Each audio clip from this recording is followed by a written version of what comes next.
సహితం విభిన్న వ్యూహ విరచితం మంత్రతంత్ర మిళితం మహోన్నతం ఈ సంహితం ఇదే కదా క్షాత్రం.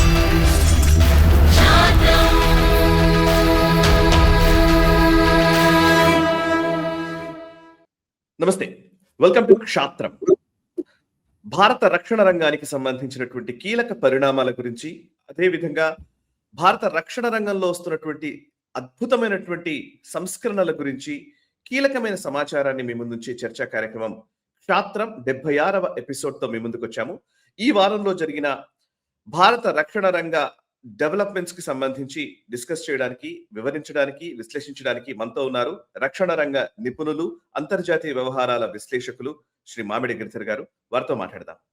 నమస్తే సార్. నమస్తే సాయి. నమస్తే సార్. ఈ వారం మనం క్షాత్రం ఎపిసోడ్ లోకి ఫస్ట్ అసలు యాక్చువల్లీ రిపబ్లిక్ డే పరేడ్ గురించే మాట్లాడాలి. తెలుగు ప్రసార మాధ్యమాలు కానీ ఎవరు కూడా నిజానికి ఈ రిపబ్లిక్ డే పరేడ్ గురించి అందరూ లైవ్లు ఇచ్చారు, టెలికాస్ట్ చేశారు, కానీ అందులో ఉన్నటువంటి కీలకమైనటువంటి అంశాల్లో ఒక మెసేజింగ్ జరిగింది ఈ రిపబ్లిక్ డే పరేడ్ ద్వారా.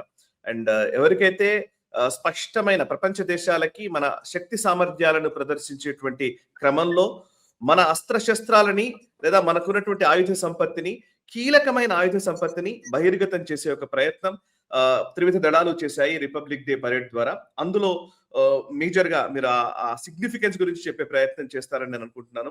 And operation Sindoor success story గురించి పాకిస్తాన్ చేసినటువంటి దుష్ప్రచారాలను బహిర్గతం చేసే విధంగా, దుష్ప్రచారాలను ఎండగట్టే విధంగా రఫేల్ BS-022 రఫేల్ ఏదైతే ఆ ఫైటర్ జెట్ ని కూల్చేశామని వాళ్ళు అన్నారో అదే ఫైటర్ జెట్ ని అక్కడ ప్రదర్శించడం జరిగింది. Long range anti ship hypersonic missile మన శక్తిని ప్రదర్శించే ప్రయత్నం చేశాము. సుఖాయ్ 30 MKI ఏదైతే దానికి అస్త్ర మిజైల్స్ ని కానివ్వండి, ర్యాంపేజ్ కానివ్వండి, వీటిని బ్రహ్మోస్ ని కాని డైరెక్ట్ గా మనం వాడి చూపించడం, అంటే ఆపరేషన్ సింధూర్ లో మేమేం వినియోగించాము అవే డిస్ప్లే చేయడమే కాదు, మనకున్నటువంటి శక్తిని ప్రదర్శించే ఒక ప్రయత్నం త్రివిధ దళాలు చేశాయి. రిపబ్లిక్ డే హైలైట్స్ గా నిలిచినటువంటి కీలకమైనటువంటి పరిణామాల గురించి మీరు వివరిస్తారా? ఇంకా డీటెయిల్స్ ఏంటి? కరెక్ట్. మనకు ఉన్నటువంటి శక్తి ఏంటి, మన ఆపరేషన్ సింధూర్ లో ఎస్పెషల్లీ ఏం చేశాము, రాబోయే రోజుల్లో ఎటువంటి మార్పులు తీసుకురాబోతున్నాము, ఇవన్నీ కూడాను రిపబ్లిక్ డే పెరేడ్ లో మనం చూపించాము. ముఖ్యంగా దాంట్లో చూస్తే కనుక మనకు భైరో బ్రిగేడ్ ని వెస్ట్ చాలా కవర్ చేసింది. దాంట్లో ఒక పంజాబ్ రెజిమెంట్ కి సంబంధించినటువంటి ఒక సైనికుడు చాలా కండ్లు ఇలా ఉగ్రంగా చూస్తున్నటువంటి ఫోటో, అది వాళ్ళు చాలా వైరల్ చేస్తున్నారు. అంటే మన దగ్గర ఆ ఒక క్షాత్రం చూపించాలి, మనం అది కూడా తెలియాలి ప్రపంచంలో. మనం భైరో బ్రిగేడ్ ఎలాంటివి చేసాము, నార్మల్ సైన్యం ఒకటైతే కనుక ఈ భైరో బ్రిగేడ్స్ ఎందుకు తయారు చేస్తున్నాము, ర్యాపిడ్ ఇండక్షన్ కోసం. చాలా తొందరగా, అంటే కొన్ని గంటల్లో వెళ్ళి వాళ్ళు ఇంజెక్ట్ చేసి వాళ్ళని శత్రువు యొక్క స్థావరాల్లోకి వెళ్ళి మనం ఆపరేషన్స్ చేయగలిగినటువంటి ఒక స్పెషల్ ఫోర్సెస్ మనం తయారు చేసుకున్నాం, దాన్ని డిస్ప్లే చేసాం. అలాగే ఈ అస్త్రాలలో ఆఫ్ కోర్స్ మనం అన్ని అస్త్రాలు చూపించాం. మనం మన డిఫెన్స్ రౌండ్ అప్ క్షాత్రం చూసిన ప్రేక్షకులందరికీ ఆ అస్త్రాలన్నీ ముందరే తెలుసు అని నేను అనుకుంటాను. ఎందుకంటే మనం ప్రతి వారం కూడా దీని గురించి ఏదో ఒక అస్త్రం గురించి చెప్తున్నాం కాబట్టి అవన్నీ కూడా ఇక్కడ డిస్ప్లేలో వచ్చినాయి. కీలకంగా 2-3 అంశాలు మాత్రం మనం ఇక్కడ చర్చిద్దాం. ఒకటి, long range anti ship hypersonic missile, అది అక్కడ డిస్ప్లే చేశాం.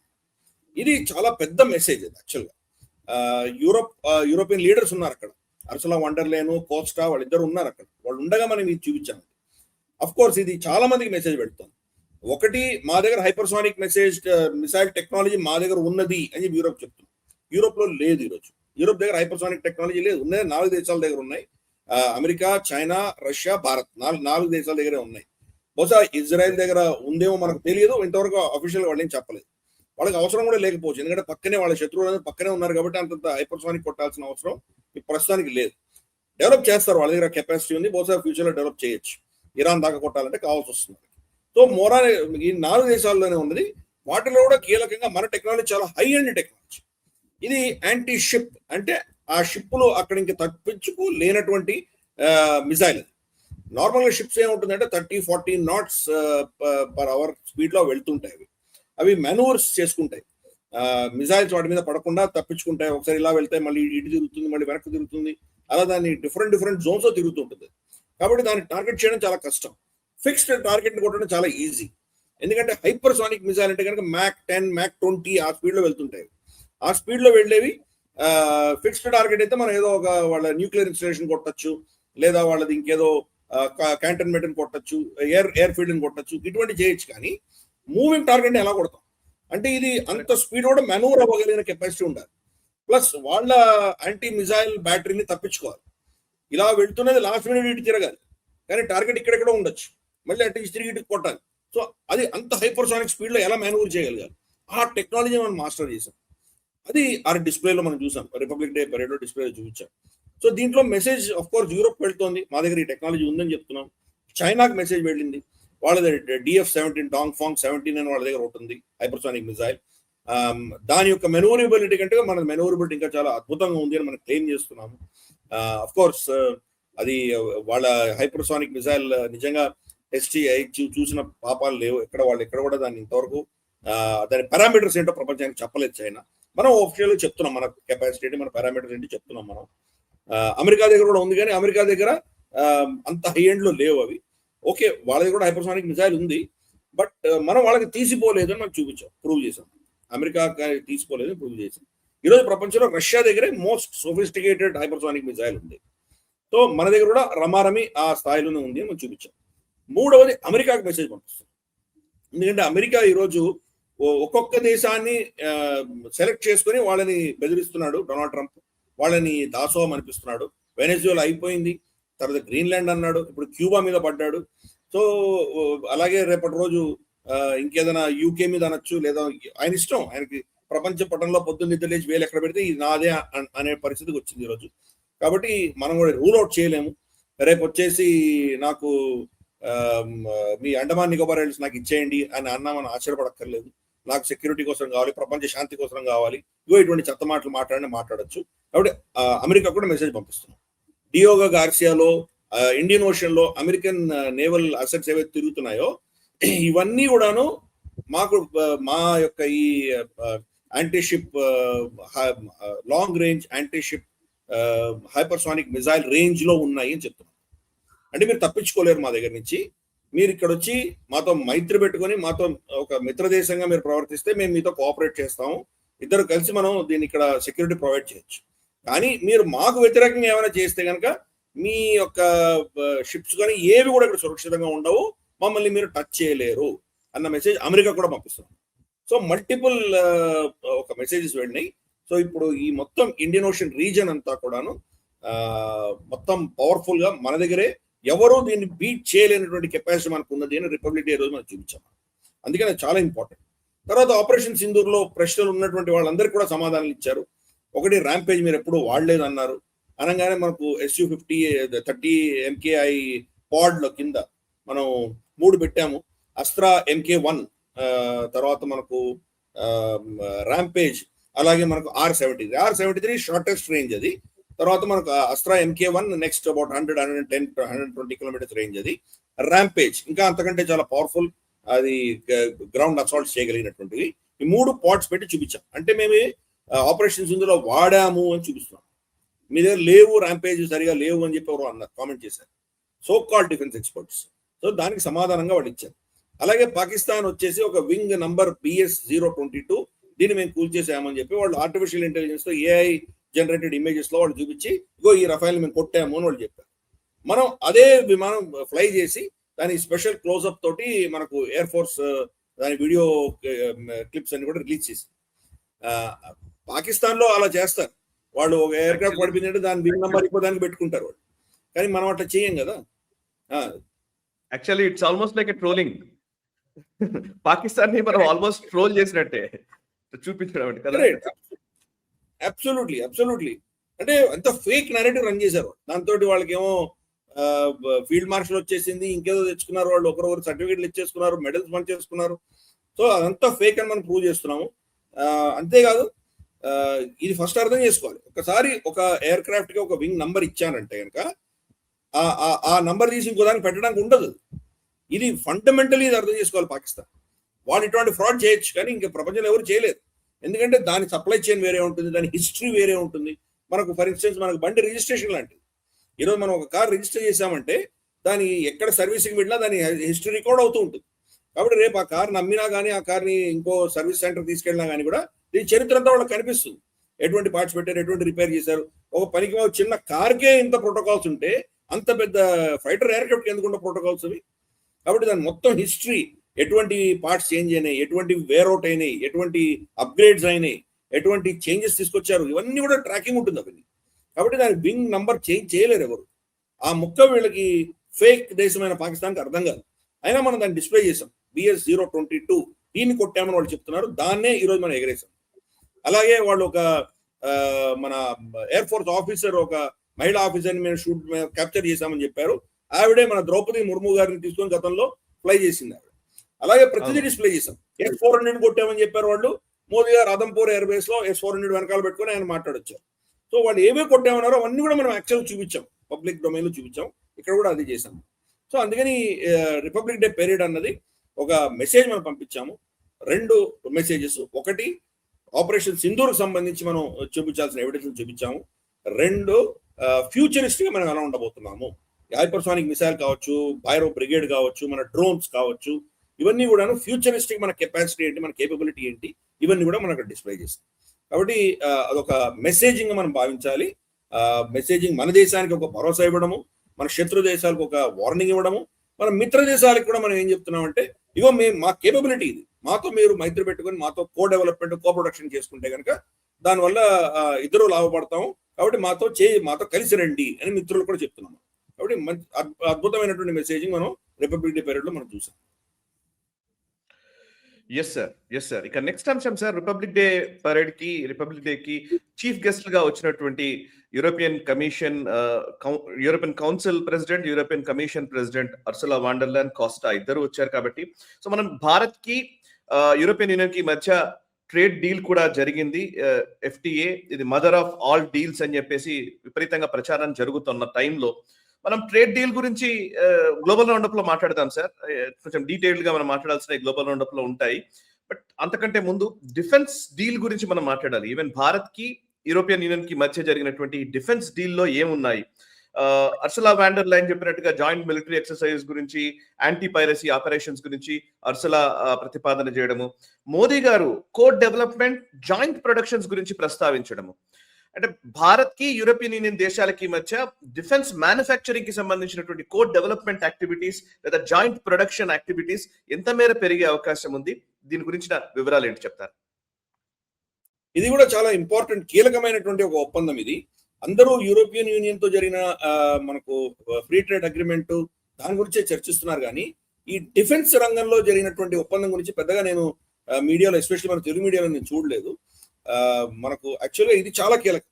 నేను ట్రేడ్ డీల్ కంటే కూడా ఇది ఇంకా చాలా ఇంపార్టెంట్ నేను భావిస్తాను. ట్రేడ్ డీల్ అఫ్ కోర్స్ అది కూడా ఇంపార్టెంట్ నేను కాదనట్లేదు. కానీ దానికంటే కూడా డిఫెన్స్ కోఆపరేషన్ చాలా ఇంపార్టెంట్. ఎందుకంటే ఈరోజు నేటో చీలిపోయే పరిస్థితికి వచ్చింది. నేటో ఉంటుందో లేదో మనకు తెలియదు. గ్రీన్లాండ్ మీద కనుక డొనాల్డ్ ట్రంప్ ఏదైనా యాక్షన్ తీసుకుంటే కనుక బహుశా నేటో దాంతో భూస్థాపితం అయిపోతుంది. యూరోప్ కి రక్షణ ఎక్కడి నుంచి వస్తుంది? యూరోప్ ఈరోజు చాలా వల్నరబుల్ గా ఉంది. కనీసం అంటే 60% నేటోలో ఖర్చు పెట్టేది, ఆర్మీని, ఫోర్సెస్ ని ఇచ్చేది అమెరికానే ఇస్తుంది. మిగతా 27-28 దేశాలు కలిపితే కూడా 40% వాళ్ళు పూర్తి చేయలేకపోతున్నారు. వాళ్ళ డిఫెన్స్ బడ్జెట్స్ చాలా లోగా ఉన్నాయి. వాళ్ళ దగ్గర టెక్నాలజీ ఉంది కానీ వాళ్ళకి సరిపడినంత ఎక్విప్మెంట్ లేదు వాళ్ళ దగ్గర. మనం జర్మనీ చూస్తే కన్నా వాళ్ళ దగ్గర ట్యాంకులు లేవు. ఒక రోజు కంటే ఎక్కువ యుద్ధం చేయగలిగిన కెపాసిటీ వాళ్ళ దగ్గర ఎవరి దగ్గర లేవు. కానీ ప్రొడ్యూస్ చేస్తున్నారు, యుక్రెయిన్ అమ్ముతున్నారు, ఇంకెవరికో ఇస్తున్నారు, ఇవన్నీ చేస్తున్నారు. కానీ వాళ్ళ దేశంలో వాళ్ళ దేశాన్ని రక్షించుకోవడానికి కావాల్సిన సంఖ్యలో వాళ్ళ దగ్గర మనకు ఎయిర్ క్రాఫ్ట్స్ కానీ, మనకు ట్యాంకులు కానీ, ఫీల్డ్ గన్స్ కానీ, ఆర్మర్డ్ పర్సనల్ క్యారియర్స్ కానీ అన్ని నంబర్స్ లో లేవు వాళ్ళ దగ్గర. మనం గతంలో కూడా చర్చించుకున్నాం. మనం యూకేలో చూసాం ఎటువంటి పరిస్థితితో. వాళ్ళకు షిప్ల కంటే ఎక్కువ మంది అడ్మిరల్స్ ఉన్నారు వాళ్ళకి. కాబట్టి ఇటువంటి పరిస్థితి యూరోప్ ఉంది. కాబట్టి వాళ్ళు భారతదేశ టెక్నాలజీ మనకి ఇవ్వచ్చు. గతంలో మనకు యూరోప్ కి భారతదేశానికి ఒక బయ్యర్ సెల్లర్ రిలేషన్షిప్ మాత్రమే ఉండేది. వాళ్ళు అమ్మేవాళ్ళు, మనం కొనుక్కునేవాళ్ళు. ఫర్ ఇన్స్టెన్స్ రఫైల్స్ కూడా అంతే, 36 వాళ్ళు అమ్మారు, మనం కొనుక్కున్నాం. గతంలో మనకు వాళ్ళు సబ్మెరీన్స్ ఇచ్చేవాళ్ళు, మిరాజ్ ఇచ్చారు, ఇటువంటి చాలా మనం వాళ్ళ దగ్గర కొనుక్కున్నాం. కానీ కో ప్రొడక్షన్ అనేది గతంలో మనం పట్టించుకోలేదు. వాళ్ళు మన టెక్నాలజీ ఇవ్వదలుచుకోలేదు. మనం దాంతో మనం చాలా తంటాలు పడ్డాం. అవసరం వచ్చినప్పుడు for instance even operation Sindoor లో కూడా మనకు రఫైల్ సోర్స్ కోడ్ ఇవ్వకపోయేసరికి మన బ్రహ్మోస్ దానిలో మనం డాక్ చేయలేకపోయాం.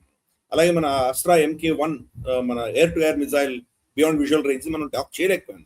ఇబ్బందులు వచ్చాయి మనకి. కాబట్టి ఇప్పుడు కో డెవలప్మెంట్ దిశగా వెళ్దాం అని చెప్పేసి ఈ అగ్రిమెంట్ చేసుకోవడము, దాంట్లో మోదీ గారు దాని గురించి స్పెసిఫిక్ గా చెప్పడం. మనం చూస్తే కనుక కొన్ని మన సక్సెస్ స్టోరీస్ ఉన్నాయి. బ్రహ్మోస్, రష్యాకి భారతదేశం ఉన్న కోఆపరేషన్ వల్ల ఈ రోజు మన దగ్గర ఉన్న బ్రహ్మోస్ సేమ్ కౌంటర్ పార్ట్ రష్యాలో ఉన్న దానికంటే కూడా లీతల్ గా మన దగ్గర ఉంది. మనం దీన్ని ఆల్మోస్ట్ ఇప్పుడు 4వ ప్లాట్ఫామ్ లో కూడా మనం దాన్ని చేస్తున్నాం మనము. ఒకటి of course air to air or air to ground, రెండు ఎయిర్ టు ఎయిర్ ఉండదు, ఎయిర్ టు గ్రౌండ్ అది బ్రహ్మోస్. తర్వాత మనకు ల్యాండ్ నుంచి మనం మామూలు మిజైల్ ఫైర్ తో కొట్టగలిగినట్టు అదే రెండవ ఆప్షన్. మూడవది షిప్ బేస్డ్, షిప్ నుంచి కొట్టగలిగింది. 4వది సబ్మరీన్. ఈ 4 ఆప్షన్స్ బ్రహ్మోస్ మనం పెట్టాం. అది యాక్చువల్గా ఒక యాంటీ షిప్ మిజైల్ గానే మనకు రష్యా ఇచ్చింది. అటువంటిది మనం ఆ లెవెల్ తీసుకెళ్ళాం. అది కో డెవలప్మెంట్ వల్ల మనం అద్భుతాలు సృష్టించాం మన దగ్గర. అలాగే మనం చూస్తే కనుక మనకు సఫ్రాన్ ఇంజిన్, మనకు దీంట్లో మనకు రఫైల్లో ఉన్న ఇంజిన్ సఫ్రాన్ ఇంజిన్ ఏదైతే ఉందో అది సఫ్రాన్ ఇంజిన్ కంపెనీ ఫ్రాన్స్ ది మన హెచ్ఏఎల్ తోటి కోఆర్డినేషన్ తోటి ఇక్కడ భారతదేశంలో ఇంజిన్ డెవలప్మెంట్, అంటే నెక్స్ట్ ఇంజిన్ వాళ్ళ దగ్గర ఉన్న ఇంజిన్ కాకుండా మన టెక్నాలజీ వాళ్ళ టెక్నాలజీ ఈ రెండు కలిసి కొత్త ఇంజిన్ తయారు చేసి దాని యొక్క ఐపీ ఇంటెలెక్చువల్ ప్రాపర్టీ, దాని పేటెంట్స్ ఏవైతే ఉంటాయో ఆ కంపెనీగా ఉంటుంది. ఆ కంపెనీలో 50% సఫ్రాన్ స్టేక్ ఉంటుంది, 50% భారతదేశ కంపెనీలకు ఉంటాయి. ఇటువంటి కో డెవలప్మెంట్ కూడా మనం ఒప్పుకున్నాం. కాబట్టి అటువంటి మన దగ్గర కొన్ని సక్సెస్ స్టోరీస్ ఉన్నాయి. 2-3 సక్సెస్ స్టోరీస్, అద్భుతమైన సక్సెస్ స్టోరీస్ ఉన్నాయి. ఇజ్రాయెల్ తో మనం చేస్తున్నాం. స్కాల్ప్ మిజైల్స్ కానీ ఇటువంటి మిజైల్స్ అన్ని కూడా వాళ్ళు కో డెవలప్ చేసుకున్నాం. వాళ్ళ దగ్గర ఉన్న టెక్నాలజీ ఒకటైతే ఆ టెక్నాలజీ మనకు షేర్ చేశారు, మనం ఇంకా యాడ్ చేసాం దానికి. మన ఇద్దరు కలిసి కో డెవలప్ చేసినటువంటి మిసైల్ ఇంకా చాలా అద్భుతాలు సృష్టిస్తుంది. సో అందుకని ఇటువంటి కో డెవలప్మెంట్ హిస్టరీ మనకు ఉంది కాబట్టి యూరోప్ కూడా కోఆపరేట్ చేయడానికి సిద్ధపడుతున్నారు. ఫర్ ఇన్స్టెన్స్ జర్మనీ నుంచి టెస్సన్ కుర్పే అని చెప్పేసి ఒక గ్రూప్ ఉంది. వాళ్ళు సబ్మరీన్ టెక్నాలజీ వాళ్ళకి చాలా ఎక్స్పీరియన్స్ ఉంది వాళ్ళకి. కానీ అక్కడ ఈరోజు చూస్తున్నాం డీఇండస్ట్రియలైజ్ అవుతుంది జర్మనీ అంతా కూడా. జర్మనీలో వాళ్ళు చేసిన పొలిటికల్ మిస్టేక్స్ వల్ల వాళ్ళ ఎనర్జీ కాస్ట్ అన్ని మోర్ దెన్ 4-5 టైమ్స్ పెరిగిపోయినాయి. రష్యా నుంచి చీప్ గా వస్తున్న చమురు కట్ చేసుకున్నారు. కాబట్టి వాళ్ళ అక్కడ ప్రొడక్షన్ అంతా కూడా అన్వయబుల్ అయిపోయింది. అసలు ఆ ఖర్చు ఎవరు భరించలేరు. అటువంటి పరిస్థితులకు వచ్చినాయి. అవి టెక్నాలజీ ఉంది వాళ్ళ దగ్గర, కానీ ఏం చేస్తాం మనం. అలాగే రఫైల్ ఉంది. రఫైల్ ఇప్పుడు మనం ఆర్డర్ ఇస్తున్నాం, 114 ఆర్డర్ ఇస్తున్నాం. 114 వాళ్ళు డెలివరీ చేయాలంటే కనీసం వాళ్ళకి 20 ఏళ్ళు పడుతుంది వాళ్ళకి. వాళ్ళ దగ్గర ఉన్న ఫెసిలిటీస్ అంతనే. కాబట్టి ఇవన్నీ కూడాను కో డెవలప్మెంట్ చేసి, కో ప్రొడక్షన్ చేసి, కొన్ని డెవలప్మెంట్ ఉండొచ్చు, ఈవెన్ కొన్ని జస్ట్ సింపుల్ ప్రొడక్షన్ కూడా ఉండొచ్చు. అది భారతదేశానికి షిఫ్ట్ చేస్తే మన దగ్గర కెపాసిటీ ఉంది. కాబట్టి వాళ్ళు పేటెంట్స్ వాళ్ళు పెట్టుకోవచ్చు, ప్రాఫిట్స్ వాళ్ళకి కావాల్సిన ప్రాఫిట్స్ తీసుకోవచ్చు. అలాగే ఇక్కడ మ్యానుఫ్యాక్చర్ చేసి చుట్టుపక్కల ప్రాంతాలకు వాళ్ళు అమ్ముకోవచ్చు. మేబీ యూఏఈ, మేబీ ఇండోనేషియాకి వాళ్ళు సర్వీస్ చేయాలన్నా భారతదేశంలో చేసుకోవచ్చు. కాబట్టి ఇటువంటి పార్ట్నర్షిప్ దీంట్లో మనం పెట్టుకున్నాం. మనం ఈ అగ్రిమెంట్ లో యూరోపియన్ యూనియన్ తోటి ఒక పార్ట్నర్షిప్ అన్నది పెట్టుకున్నాం. జస్ట్ ఒక బయర్ సెల్లర్ రిలేషన్ కాకుండా పార్ట్నర్షిప్ అన్నది చాలా అద్భుతమైనటువంటి విషయం. ఇది నేను చెప్పని విషయం ఏంటంటే కనుక కోఆపరేట్ చేసుకుంటాము, మనకు డిఫెన్స్ అవసరాలకి ఒకరినొకరు కోఆపరేట్ చేసుకుంటాము. అలాగే ఇంటెలిజెన్స్ షేరింగ్ ఉంటుంది. ఇవన్నీ కూడా దాంట్లో ప్రస్తావన ఉంది. దాంతో ఏమవుతుందంటే రేపు ఇప్పటికైతే నేటో అమెరికాను వీళ్ళందరూ కలిసే ఉన్నారు. రేపు వాళ్ళిద్దరికి ఏమైనా చెడి అమెరికా వీళ్ళతో విడిపోయి వాళ్ళని వాళ్ళు కాపాడుకునే పరిస్థితిలో భారత సహాయం కావాల్సి వచ్చినా రావచ్చు, మనం చెప్పలేము. అఫ్ కోర్స్ మనం డైరెక్ట్ గా యుద్ధంలో మనం దిగకపోవచ్చు అమెరికాకు వ్యతిరేకంగా, కానీ వాళ్ళకు ఫర్ ఇన్స్టెన్స్ అమ్యునిషన్ కావాల్సి వస్తుంది. ఇప్పుడు ఆల్రెడీ మనం ప్రొవైడ్ చేస్తున్నాం. మన దేశంలో ప్రొడక్షన్ కెపాసిటీ చాలా ఉంది కూడా, చాలా ఎక్స్పోర్ట్ కూడా చేస్తున్నాం. వాళ్ళు కొనుక్కుంటున్నారు, షెల్స్ ఇవన్నీ కొంటున్నారు. యుక్రెయిన్ కొన్ని ఇస్తున్నారు, కొన్ని మనకు ఇజ్రాయెల్ గాజాలో ఇస్తున్నారు వాళ్ళు. కాబట్టి ఇటువంటిది మన దగ్గర ప్రొడక్షన్ కెపాసిటీ మన దగ్గర ఉంది కాబట్టి ఆ ప్రొడక్షన్ వాడుకోవచ్చు వాళ్ళు. బహుశా రేపు యుద్ధం అంటూ వస్తే వాళ్ళ ఇండస్ట్రీస్ మొత్తం పోయినాయి కాబట్టి డీఇండస్ట్రియలైజ్ అయిపోతున్నారు. కాబట్టి భారతదేశాన్ని ఒక డిఫెన్స్ ఇండస్ట్రియల్ కాంప్లెక్స్ గా వాళ్ళు వాడుకోవచ్చు. కాబట్టి అటువంటి దిశ కూడా మనం వెళ్తున్నాం మనం. సో మోదీ గారు ఇది పొజిషన్ చేస్తున్నారు. జనరల్ ఇండస్ట్రీస్ అన్ని కూడా చైనాకి వెళ్ళిపోయినాయి ఈ దేశాల నుంచి. డిఫెన్స్ ఇండస్ట్రీస్ అన్ని భారతదేశానికి వచ్చే దిశగా ఈ అగ్రిమెంట్ జరిగింది. ఇది చాలా కీలకం. అది ఇంత అట్లీస్ట్ మనం టచ్ చేసి వదిలిపెట్టాం. ఇంకా చాలా డీటెయిల్స్ ఉన్నాయి దాంట్లో. అట్లీస్ట్ ఈ అంశం కూడా ఎవరో టచ్ చేయకపోవడం అనేది చాలా నాకు ఇదిగా ఉంటుంది, నాకు బాధగా ఉంటుంది. మన రక్షణ రంగంలో మనం ఎటువంటి స్టెప్స్ తీసుకుంటున్నాము, మన సొంత రీసెర్చ్ ఎలా అవుతోంది, మన పార్ట్నర్స్ ఎలా మనం రీసెర్చ్ చేసుకుంటున్నాము, కో డెవలప్మెంట్ ఎలా అవుతుంది, కో ప్రొడక్షన్ ఎలా అవుతుంది, ఇవన్నీ కూడాను ఇటువంటి అగ్రిమెంట్స్ చేయడం వల్ల మనం నెక్స్ట్ లెవెల్కి వెళ్తున్నాము. క్రమేపీ రాబోయే దశకంలో మేబీ 10-15 ఇయర్స్ లోపల మనము ప్రపంచానికి డిఫెన్స్ ఐటమ్స్ వాళ్ళ టెక్నాలజీ అయినా కానీ కూడా, వాళ్ళ పేటెంట్స్ అయినా కానీ కూడా మన దేశంలో దానికి వాల్యూ యాడ్ చేసి ఇవ్వగలిగిన కెపాసిటీ మనం పెరుగుతున్నాం. అందుకని నా దృష్టిలో ఇది చాలా చాలా కీలకమైనటువంటి agreement. Superb sir, superb explanation. Actually నిజానికి మీరు అన్నట్టుగా బాధేస్తోంది. చాలా విషయాలు జరుగుతున్నాయి, వాటిని చెప్పడానికి కావాల్సినటువంటి మాధ్యమాల్లోనే సమస్యలు ఉన్నాయి కాబట్టి నిజంగా బయట నేను కూడా చూస్తున్నాను సార్, చాలా వాటిల్లో ఎన్నో విషయాలు జరుగుతుంటే వాటిని ఎక్స్ప్రెస్ చేసే చెప్పే ప్లాట్ఫామ్సే కరువైపోతున్న పరిస్థితిలో మనం ఉన్నాము. ఇట్స్ రియల్లీ నిజంగా ట్రాజెడీ. సరే, మనం ఏదో నేషనల్ స్టాప్ ద్వారా మనం చేయాల్సిన ప్రయత్నం అయితే మనం చేస్తున్నాం దేశ హితం కోసం. సరిగ్గా నెక్స్ట్ అంశంలోకి వెళదాం సార్. ఇది చాలా ఇంపార్టెంట్ అంశము. నిజానికి మీరు ఇందాక చెబుతున్నవి, అంటే ఇందాక నాకు డిస్కషన్ కి ముందు మీరు చెప్తున్నప్పుడు 2-3 వార్తా కథనాలు చదివాం, కానీ ఆ మూడింటిని కలిపి కంపైల్ చేసి ఒక డాట్స్ కనెక్ట్ చేసి చూస్తే అసలు గొప్ప నెరేటివ్ దీని వెనకాల ఉంటుంది అన్నది డెఫినెట్లీ. అందుకే మీరు చెప్తూ ఉంటే నాకు కూడా గూస్ బంప్స్ వచ్చాయి. అదేంటంటే మనం ప్రతి క్షాత్రం ఎపిసోడ్ లో నేను పదే పదే ప్రేక్షకులకు కూడా చెప్తూ ఉన్నాను, ఏదైనా సరే ఈ డిఫెన్స్ కి సంబంధించినటువంటి సబ్జెక్ట్స్ గురించి మేము మాట్లాడుతూ ఉన్నప్పుడు మీ పిల్లలకి వీటి గురించి చూపించండి. చదువుకుంటున్నటువంటి వాళ్ళు, ముఖ్యంగా గ్రాడ్యుయేషన్ లో ఉన్న వాళ్ళు లేకపోతే ఇంకా టీనేజ్ లో ఉన్న వాళ్ళకు చూపించడం వల్ల వాళ్ళకు ఒక కెరీర్ డెవలప్ చేసుకోవడానికి ఇవి ఉపకరిస్తాయి. డిఫెన్స్ రంగంలో మనం అద్భుతంగా డెవలప్ అవుతున్నాం అన్న విషయాన్ని పదే పదే చెప్తున్నాం. ఆ దిశగానే కొన్ని ఒప్పందాలు జరుగుతున్నాయి, కొన్ని ప్రయత్నాలు కూడా జరుగుతున్నాయి. 3 వార్తలు చెప్తాను నేను. IISc అండ్ ఇండియన్ ఆర్మీ కలిసి ఒక MOU సైన్ చేసుకోవడం జరిగింది. ఇండిజినియస్ AI సిస్టమ్స్ డెవలప్ చేసే విషయంలో, దానికి సంబంధించిన టెక్నాలజీని డెవలప్ చేసేదానికి. 2, secretary of defence production Sanjeev Kumar గారు IITs, NITs లేకపోతే ముఖ్యమైనటువంటి కీలకమైనటువంటి కాలేజెస్ తో, యూనివర్సిటీస్ తో, వాళ్ళకి సంబంధించిన డైరెక్టర్స్, డీన్స్ తోటి ఒక వర్చువల్ మీటింగ్ ఆయన కండక్ట్ చేశారు. అండ్ ఎందుకంటే academic research and defence forces కావాల్సినటువంటి వాటిని. 3వ అంశము మెరెండా హౌస్ కాలేజ్ ఢిల్లీ వాళ్ళు DRDO కలిసి మేడ్ ఇన్ ఇండియా చిప్ ఒకటి తయారు చేశారు. సోల్జర్స్ కి, సైనికులకి హార్ట్ అటాక్ వస్తుంది అనే అంశానికి సంబంధించి ముందస్తుగానే అది గుర్తించి వార్న్ చేసేటువంటి ఒక చిప్ ని తయారు చేశారు. సో అంటే డిఫెన్స్ రిలేటెడ్ అంశాలకి మన అకాడమియా, మన ఇన్స్టిట్యూషన్స్ లో ఉన్నటువంటి అంశాలకి రెండింటికి అనుసంధానించే ఒక ప్రయత్నం భారత ప్రభుత్వం చేస్తోంది. దీని గురించి గిరిధర్ గారు చెప్తేనే ఇంకా బాగుంటుంది. నేను జస్ట్ 3 వార్తలు చెప్పాను. దీని సిగ్నిఫికెన్స్, ప్రాధాన్యత ఏంటి, ఎందుకు ఇది అవసరం అనేది గిరిధర్ గారు చెప్తారు. It is really exciting news నాకైతే సార్. కరెక్ట్. మనం మన డిఫెన్స్ ప్రొడక్షన్ కానీ, మన డిఫెన్స్ ఎస్టాబ్లిష్మెంట్ కానీ, మన డిఫెన్స్ సంబంధించినటువంటి మన మొత్తం ప్రోటోకాల్స్ కానీ ఇవన్నీ కూడాను గతంలో ప్రభుత్వం ఒకటే చూసుకునేది. ప్రభుత్వం తప్ప ప్రైవేట్ రంగానికి వాళ్ళు పర్మిషన్ ఇచ్చేవాళ్ళు కాదు. ఇప్పుడు ప్రైవేట్ రంగ సంస్థ పార్టిసిపేషన్, వాళ్ళ ఇన్వెస్ట్మెంట్స్, వాళ్ళ కో డెవలప్మెంట్, అలాగే వాళ్ళ పార్ట్నర్షిప్స్ వేరే ఇతర దేశాలతో MOUలు, ఇది ఒక ఎత్తు అయితే మన అకాడమియాని ఇన్వాల్వ్ చేస్తున్నారు. అకాడమీ అంటే మన స్కూల్స్, కాలేజెస్, వీటిని ఇన్వాల్వ్ చేస్తున్నారు. మనకు పైప్ లైన్ కావాలి. ఇప్పుడు మనకు చూస్తే మన పిల్లలందరూ కూడా ఇంజనీరింగ్ అంటే మనకి ప్రతి కాలేజ్లో వెళ్ళి చూసామంటే CS, కంప్యూటర్ సైన్సెస్ మెజారిటీ ఉంటుంది. ఎలక్ట్రానిక్స్ ఇంకా సెకండ్, IT, ఎలక్ట్రానిక్స్. ఇది తప్ప కోర్ ఇంజనీరింగ్ లో మన పిల్లలు వెళ్ళట్లేదు. సో మనకు చూడడానికి ఏమో కొన్ని కోట్ల మంది మన దగ్గర ఇంజనీర్లు ఉన్నారు, కానీ నిజంగా వాళ్ళు వస్తే కనుక బయట ఉద్యోగాలు ఉన్నాయా వాళ్ళకంటే పెద్ద ప్రశ్న. వస్తున్నటువంటి అకాడమీలో ఉన్నటువంటి టీచింగ్ అంతా కూడాను ఎవరికో ఊడిగం చేసే దిశగానే ఉంటుంది. ఏ ఇంజనీరింగ్ కాలేజ్కి వెళ్ళినా కానీ మనకు అక్కడ బోర్డ్స్ ఉంటాయి, క్యాంపస్ ప్లేస్మెంట్స్ మేము ఎంత గొప్ప అని రాసుకుంటారు. అంటే ఏదో ఆ విదేశీ కంపెనీలకి, ఎన్ని కంపెనీలకి మేము లేబర్ ఫోర్స్ ప్రొవైడ్ చేసామని రాసుకోవడం చాలా గొప్పగా ఫీల్ అవుతుంటారు. కానీ మన దేశంలో టెక్నాలజీ అద్భుతంగా మనకు ఉన్నటువంటి రిక్వైర్మెంట్స్ దృష్ట్యా మనం ఏమైనా చేసామా, మన పిల్లలు దాని దిశగా తయారు చేసామంటే కూడా పెద్ద ప్రశ్నని. అది ఈ రోజు మన ప్రభుత్వం దానికి చాలా సిన్సియర్గా ట్రై చేస్తుంది. అఫ్ కోర్స్ అకాడమియా మీద కూడా ఆ బాధ్యత ఉంది. వాళ్ళు కూడా దాన్ని ఆ దిశగా వాళ్ళు ప్రయత్నం చేయాలి.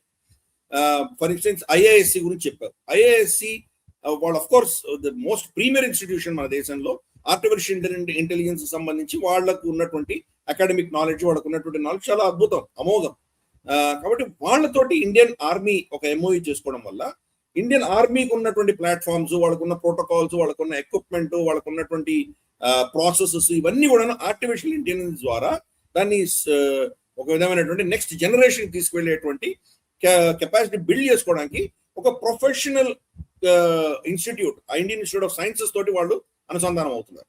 గతంలో వాళ్ళే దండాలు పడేవాళ్ళు, వాళ్ళ కష్టం లేదు, వాళ్ళు పడేవారు, సీక్రెట్ అనేవాళ్ళు, బయట ఎవరికి చెప్పేవాళ్ళు కాదు. అటువంటిది ఒక అకాడమిక్ ఇన్స్టిట్యూషన్ ఇన్వాల్వ్ చేస్తుంది. మనం కరోనా వచ్చినప్పుడు తెలుసు మనకి ఆక్స్ఫర్డ్ యూనివర్సిటీ, అస్ట్రాజెనికా, ఈ రెండు కలిసి ఒక వ్యాక్సిన్ తయారు చేశారు. కోవిషీల్డ్ వాళ్ళు తయారు చేశారు. ఒక యూనివర్సిటీ ఇన్వాల్వ్ అయింది. అయితే ప్రైవేట్ ల్యాబొరేటరీ అస్ట్రాజెనికా దాంట్లో ఇన్వాల్వ్ అయినా ఒక యూనివర్సిటీ, ఒక అకాడమిక్ ఇన్స్టిట్యూట్ తయారైంది. మన దేశంలో అటువంటిది ఏదైనా ఒక్క ఇన్స్టిట్యూట్ అని చేసిందా? మనకి ఇన్ని వేల కాలేజీలు, 15-20 వేల యూనివర్సిటీలు ఉన్నాయి మన దేశంలో. ఎవరైనా చేశారు దాంట్లో? దీనికి సంబంధించి ఏదైనా ఇన్నోవేషన్ ఏమైనా జరిగిందా? ఏం జరగలేదు. పిహెచ్డీల ఫ్యాక్టరీ మాత్రం మనకు ఉంది, కానీ దాంట్లో నిజంగా కంటెంట్ ఏం తయారవుతుంది, కొత్త కొత్త విషయాలు ఏం కనుక్కుంటున్నారు, వీళ్ళు ఏం రీసెర్చ్ చేస్తున్నారంటే లేదని చెప్పాలి, రమానవి లేదని చెప్పాలి. ఐఏఎస్సికి ఇప్పుడు ఆపర్చునిటీ ఇచ్చారు. సో ఆర్టిఫిషియల్ ఇంటెలిజెన్స్ వాడుకొని మన దేశం యొక్క ప్లాట్ఫామ్స్, ఆర్మీకి కావాల్సిన రిక్వైర్మెంట్స్ అన్ని కూడాను వాళ్ళు దాన్ని నెక్స్ట్ లెవెల్, నెక్స్ట్ జనరేషన్ తీసుకెళ్లే దిశగా ఈ ఎంఓయూ సంతకాలు అయింది. రెండవది మనకు సంజీవ్ కుమార్ గారు అని చెప్పేసి మన డిఫెన్స్ ప్రొడక్షన్ సెక్రటరీ అఖిల భారత స్థాయిలో. ఆయన మనకు ఐఐటీస్, తర్వాత మనకు ఎన్ఐటీస్, అలాగే మనకు ఐఏఎస్సి, అలాగే కొన్ని డిఫెన్స్ పబ్లిక్ సెక్టర్ అండర్టేకింగ్స్, వీళ్ళందరినీ కూడా పిలిచి మీటింగ్ పెట్టి మీరిద్దరు కోఆర్డినేట్ చేసుకోండి, కోఆపరేట్ చేసుకోండి. ఫస్ట్ మీ ఇన్స్టిట్యూట్స్ లో డిఫెన్స్ ప్రొడక్షన్ సంబంధించిన సిలబస్లు పెట్టండి, దానికి సపరేట్ దానికి స్ట్రీమ్స్ పెట్టండి. దాని ద్వారా డిఫెన్స్ పబ్లిక్ సెక్టర్ అండర్టేకింగ్స్ కావచ్చు, లేదా ప్రైవేట్ రంగ సంస్థలో ఉన్నటువంటి వాళ్ళకి కావచ్చు, ఒక పైప్ లైన్ ఉండాలి మనకు. ఇటువంటి సబ్జెక్ట్స్ తెలిసినటువంటి, దీని మీద ఇంజనీరింగ్ గ్రాడ్యుయేషన్ అయినటువంటి వ్యక్తులు మనకు కావాలి, దాన్ని తయారు చేయండి. అంటే ఏదో కొన్ని మనకు డిఆర్డిఓ, మహీంద్రా, టాటాసు, అదాని, పెద్ద పెద్ద కంపెనీలు, ఎల్ఎన్టీ వీళ్ళని పిలిచి డిస్కస్ చేసి మాకు ప్రొడక్షన్ మీరు పెంచండి అని చెప్పడం కాదు. గ్రౌండ్ లెవెల్లో వెళ్ళారు ఆయన. గ్రౌండ్ లెవెల్లో వెళ్ళి పిల్లల్ని తయారు చేయాలి. ఫస్ట్ రాబోయే రోజులకి మనకి ఇండస్ట్రీ పెరగాలంటే, ఇప్పుడున్న స్థాయి నుంచి 4-5 రెట్లు పెరగాలంటే ముందర మనకు టెక్నాలజీ తెలిసినటువంటి పిల్లలకి కావాలి. మనకి దాని మీద ఇన్వెస్ట్ చేశారు ఆయన. అందుకని అక్కడ వాళ్ళకి చెప్పారు, వాళ్ళ టీమ్స్ని, వాళ్ళ డైరెక్టర్స్ని అందరినీ పిలిచి ముందర దీని మీద ఫోకస్ పెట్టండి, మీరు ఈ సబ్జెక్ట్స్ తీసుకురండి, డిఫెన్స్ ప్రొడక్షన్ తీసుకురండి, దాంట్లో ఏరోడైనమిక్స్ అంటే ఏంటి, దాని హైపర్సానిక్ స్పీడ్ ఎలా ఛేదించాలి, దాని మెటలర్జీ ఏంటి, దానికి ఎటువంటి మెటల్స్ ఉంటాయి, దాని హీట్ రెసిస్టెన్స్ ఉంటాయి, లైట్ మెటల్స్ ఏంటి, ఈ మెటలర్జీ తెలిసిన వాళ్ళు ఎంతమంది, మెటలర్జికల్ ఇంజనీరింగ్ ఎంతమంది వెళ్తున్నారు పిల్లలు, మెకానికల్ ఇంజనీరింగ్ ఎంతమంది వెళ్తున్నారు. కాబట్టి ఆ మీద ఫోకస్ చేయండి, డిఫెన్స్ ప్రొడక్షన్ మీద ఫోకస్ చేయండి అని చెప్పారు. సో దీని యొక్క రిజల్ట్ కూడా ఈరోజు కూడా చూస్తున్నాము. మిరండా హౌస్ కాలేజ్, అది నార్మల్ కాలేజ్, అది ఢిల్లీలో ఉన్నటువంటి ఒక నార్మల్ కాలేజ్. వాళ్ళు డిఆర్డిఓ తోటి అనుసంధానమై 5 ఏళ్లుగా వాళ్ళు రీసెర్చ్ చేసి ఒక చిప్ తయారు చేశారు. ఆ చిప్ ఏంటంటే కనుక చిన్న బ్లడ్ శాంపిల్ తీసుకుంటే కనుక 3 మాలిక్యూల్స్ తీసుకొని అది హార్ట్ అటాక్ వస్తుందా ఎవరికైనా అని డిటెక్ట్ చేయగలరు. మనకు సైనికులకి హార్ట్ అటాక్ ఏంటి, వాళ్ళంతా ఎక్స్పీరియన్స్ ఉంటుంది, వాళ్ళకి అంత ఎక్సర్సైజ్ చేస్తుంటారు కదా అని అనుకోవచ్చు మనం. కానీ చలి ప్రాంతాల్లో మనం కనుక సియాచిన్ లాంటివి, లేదా మనకు గల్వాన్ లాంటివి, ఇటువంటి ప్రాంతాలకు వెళ్తే కనుక -20, -30 డిగ్రీ సెల్సియస్ ఉన్నటువంటి ప్రాంతాల్లో బాయిలింగ్, ఉడుకుతున్నటువంటి నీళ్లు ఆకాశంలో ఎగిరేస్తే కనుక ఐస్ పడుతుంది. అటువంటి పరిస్థితుల్లో మరి శరీరంలో ఉన్నటువంటి రక్తం కూడా అది ఫ్రీజ్ అయిపోయే పరిస్థితి ఉంది కదా. రక్తం ఫ్రీజ్ అయిపోతే కనుక చచ్చిపోతాడు, హార్ట్ అటాక్ వస్తుంది. కాబట్టి అటువంటి పరిస్థితులు ఏమైనా ఉన్నాయని డిటెక్ట్ చేయగలిగిన చిప్ ఢిల్లీలో ఒక కాలేజ్ తయారు చేసింది డిఆర్డిఓ సాయంతో. చిన్న విషయం కాదు ఇది. మరి అటువంటి మన దేశవ్యాప్తంగా ఇన్ని యూనివర్సిటీస్ ఉన్నాయి, వాళ్ళు కూర్చొని తయారు చేయగలిగితే ఎటువంటి అద్భుతాలు తీసుకురావచ్చు వాళ్ళు. సో కాబట్టి ఇవి మనం అర్థం చేసుకోవాలి. సో ఆ గ్రౌండ్ లెవెల్లో ఇన్వెస్ట్మెంట్ అనేది భారతదేశం చేస్తోంది. దాని యొక్క పరిణామమే ఇవన్నీ చూస్తున్నాం మనం. మిరండా హౌస్ కాలేజ్, తర్వాత మనకు డిఆర్డిఓ చేసినటువంటి ఈ అద్భుత ఎక్స్పెరిమెంట్ ఏదైతే ఉందో ప్రస్తుతానికి అది ట్రయల్స్ లో ఉంది. అది సక్సెస్ఫుల్, గ్రౌండ్ లెవెల్ సక్సెస్ అయింది. కానీ ఆ చలిలో దాన్ని తట్టుకునేటువంటి ఎక్స్పెరిమెంట్స్ జరుగుతున్నాయి. దానికి కావాల్సిన ప్రోటోకాల్స్ అవన్నీ కూడా చేస్తున్నారు. త్వరలోనే అది ఇండెక్ట్ చేయబోతున్నారు. అంటే ఇది ఒక సక్సెస్ స్టోరీ. మనకు ఏదో ఒక డిఫెన్స్ ల్యాబొరేటరీనో, డిఫెన్స్ కంపెనీనో వాళ్ళు ఏదో రీసెర్చ్ చేసి తీసుకొచ్చేది ఒక ఎత్తు అయితే, మనకు కాలేజెస్ నుంచి, మనకు అకాడమీ నుంచి కూడా వస్తుంది టెక్నాలజీ అన్నది చాలా అద్భుతమైన విషయం. ఇన్ఫాక్ట్ ఐ థింక్ ఒక 1 or 2 ఎపిసోడ్స్ ముందర మనం డిస్కస్ కూడా చేసాం. మనం ఐఐటి మెడ్రాస్ రామ్జెట్ ఇంజిన్ ని మన 155mm ఫీల్డ్ గన్స్ లో దాన్ని వాళ్ళు ఆ షెల్ లో వాళ్ళు పెట్టగలిగారు. నార్మల్ స్పీడ్, నార్మల్ డిస్టెన్స్ కంటే డబుల్ చేయగలిగారు వాళ్ళు, రామ్జెట్ దాంట్లో పెట్టారు. సో మన అకాడమీ యాక్టివ్ గా ఉన్నది. అందుకని మన డిఫెన్స్ రౌండ్ అప్ లో, క్షేత్రంలో మనం ఈ అంశాలు ఎక్కువ తీసుకొచ్చే ప్రయత్నం మనం చేస్తున్నాం. మన దేశంలో అభివృద్ధి ఎలా ఉంది, మన అకాడమీ, ఈసారి అకాడమీ గురించి మాట్లాడాం. గతంలో మన ప్రైవేట్ రంగ సంస్థలు ఎటువంటి అద్భుతాలు సృష్టించారు, ఎటువంటి ఫోర్స్ మల్టిప్లయర్ గా మనం తయారవుతున్నాం అన్నది మన ప్రేక్షకులు తీసుకొచ్చే ప్రయత్నం మనం చేస్తున్నాము. కాబట్టి మనం మన ప్రభుత్వానికి, మన అకాడమియా, అలాగే మనకి మిరండా హౌస్ కాలేజ్కి వీళ్ళందరికీ కూడా మన అభినందనలు తెలుపుతాం. ఓకే సార్, ఇక నెక్స్ట్ అంశంలోకి వెళ్తాం sir. Indian army converts Banshee target drone into weaponised platform అని ఒకటి వార్తా కథనం వచ్చింది. యాక్చువల్లీ ఇది ఇండిజీనియస్ అప్గ్రేడ్ డ్రైవ్ అని అంటున్నారు. స్వదేశీ పరిజ్ఞానాన్ని ఇంకొంచెం అప్గ్రేడ్ చేసుకునే ఒక ప్రయత్నము. నార్మల్ గా బాన్షీ టార్గెట్ డ్రోన్స్ ఎందుకు వాడతారు? దాన్ని వెపనైజ్ చేయడం అంటే అర్థం ఏంటి? దానికి కూడా వెపన్ లాగా దాన్ని యూటిలైజ్ చేయడం అంటే అర్థం ఏంటి? అసలు బాన్షీ అంటే ఏంటి అసలు చెప్తారా? మనకు ఆర్మ్డ్ ఫోర్సెస్ లో కొన్ని అంటే ప్రతిదీ అస్త్రం కాకుండా కొన్ని ఇటువంటి ప్రాక్టీసుల కోసము, ట్రైనింగ్ల కోసం పెట్టుకున్నట్టు కొన్ని ఉంటాయి. బన్షీ అన్నటువంటిది ఒక డ్రోన్. అది చాలా హై స్పీడ్ లో వెళ్తుంటుంది. అది మనం చూసాం, మనం ఒలింపిక్స్ లో ట్రాప్ అండ్ షూట్ అని చెప్పేసి మనకు ఒక స్పోర్ట్ ఉంటుంది. సడన్ గా అక్కడి నుంచి ఏదో ఒక పిట్ట లాంటిది వాళ్ళు ఫైర్ చేస్తారు, దాన్ని వీళ్ళు షూట్ చేయాలి. సో మనకు అటువంటి రాజవర్ధన్ సింగ్ రాథోడ్ దాంట్లో ఆయన గెలిచాడు, దాని మీద మెడల్ కూడా గెలిచాడు. సో అటువంటిది అనమాట. ఇది ఒక సడన్ గా ఫైర్ చేస్తారు, ఎక్కడి నుంచో తెలియదు, ఎక్కడి నుంచి ఫైర్ చేస్తారు, చాలా స్పీడ్ లో వెళ్తుంటుంది. మీరు ఇక్కడి నుంచి మిసైల్ ఫైర్ చేయాలి, దాన్ని మీరు వెళ్ళి సరిగా కొట్టగలగాలి. ఆ టార్గెట్ ఏదైతే దేన్ని కొట్టాలో ఆ టార్గెట్ బన్షీ అన్నది మన దగ్గర ఉన్నటువంటిది. డిఫరెంట్ పారామీటర్స్ లో కొడతారు. కొన్ని లో హ్యాంగింగ్ వెళ్తుంది, కొన్ని హై వెళ్తుంది, కొన్ని స్పీడ్ వెళ్తుంది, కొన్ని అడ్డంగా వెళ్తుంది, కొన్ని స్ట్రైట్ గా వెళ్తుంది, మనకి నుంచి వెళ్ళి కొట్టాల్సి వస్తుంది. కాబట్టి డిఫరెంట్ పారామీటర్స్ లో ఒక టార్గెట్, ఏ టార్గెట్ ని ఛేదించాలో ఆ టార్గెట్ అనేది బన్షీ అన్నటువంటి ఒక డ్రోన్. మనం దాన్ని వాడుకునేవాళ్ళం. దానిని ఇప్పుడు అస్త్రంగా వాడేటువంటి ప్రయత్నం చేస్తున్నాం. అంటే దాంట్లో పాడ్స్ పెట్టి అవసరం వస్తే కనుక ఆ బన్షీనే బాంబులు వేసి అది మిసైల్స్ అక్కడి నుంచి ఫైర్ చేసి ఏదైనా ప్యాకేజ్ డెలివరీ చేసి రావాలంటే కనుక చేయగలిగినట్టు కెపాసిటీ దానికి ఇంక్రీజ్ చేస్తున్నాం. అంటే మన దగ్గర ఉన్న డ్రోన్స్, మన దగ్గర ఉన్నవన్నీ ఒక ఎత్తు అయితే, ఈవెన్ మన టార్గెట్ ప్రాక్టీస్ లో పెట్టుకున్నటువంటి దానికి కూడా అవసరమైతే దాన్ని కూడా వాడుకోవడానికి సిద్ధపడుతున్నాం. ఎందుకంటే యుద్ధం వచ్చినప్పుడు మనకు ఒకసారి షార్టేజెస్ వస్తాయి, సడన్ గా షార్టేజెస్ వస్తాయి, అప్పుడు దీన్ని వాడుకోవాలి. కాబట్టి ఆ దృష్ట్యా బన్షీని మనం ఒక అస్త్రంగా కూడా కన్వర్ట్ చేస్తున్నాం. ఒక టార్గెట్ ప్రాక్టీస్ కు వాడుకునేటువంటి ఒక డ్రోన్ గా మాత్రమే కాకుండా దాన్ని అవసరమైతే యుద్ధంలో వాడుకోవడానికి కూడా దాన్ని తయారు చేస్తున్నాం. ఆ ప్రోటోకాల్స్ మనం చేంజ్ చేస్తున్నాం. అలాగే మన ట్రైనర్ ఎయిర్ క్రాఫ్ట్స్ ఉంటాయి. మనకు డైరెక్ట్ గా పైలట్ని తీసుకెళ్లి రఫాయల్లో పెట్టాం కదా మనం. రఫాయలో MiG-29లోనో లేకపోతే సుఖాయిలోనో పెట్టాం వాళ్ళని. దానికి వాళ్ళు ఫస్ట్ ఎగరాలి, దాని ఏరోడైనమిక్స్ ఎలా తెలియాలి, ఫ్లిప్ అంటే ఏంటి, 8 అంటే ఏంటి, దాన్ని ఎలా దాన్ని 180 degrees తిరిగి ఎలా దాన్ని మళ్ళీ టేక్ ఆఫ్ అవ్వాలి, ఇవన్నీ ట్రైనింగ్ ఇవ్వడానికి ట్రైనింగ్ ఎయిర్ క్రాఫ్ట్స్ ఉంటాయి మన దగ్గర. కొన్ని ట్రైనింగ్ ఎయిర్ క్రాఫ్ట్స్ కూడా భారతదేశం ఇప్పుడు క్రమేపీ దాంట్లో అస్త్రాలు పెట్టే ప్రయత్నం చేస్తున్నాం.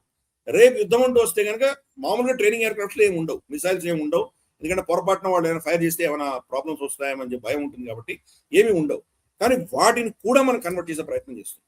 సో అందుకని మనం ఇప్పుడు ఉన్నటువంటి మన ప్లాట్ఫామ్స్ అన్ని కూడా ఎలా దాన్ని ఎక్స్ట్రా దానికి లైఫ్ ఇచ్చి దాన్ని ఎలా మనం తీసుకెళ్ళగలం ప్రయత్నం చేస్తున్నాం. మూడవది, మన MiG-21 ఏవైతే మనం రిటైర్ చేస్తామో వాటిని కూడా మనం అన్మాన్డ్ ప్లాట్ఫామ్స్ గా కన్వర్ట్ చేయబోతున్నాం.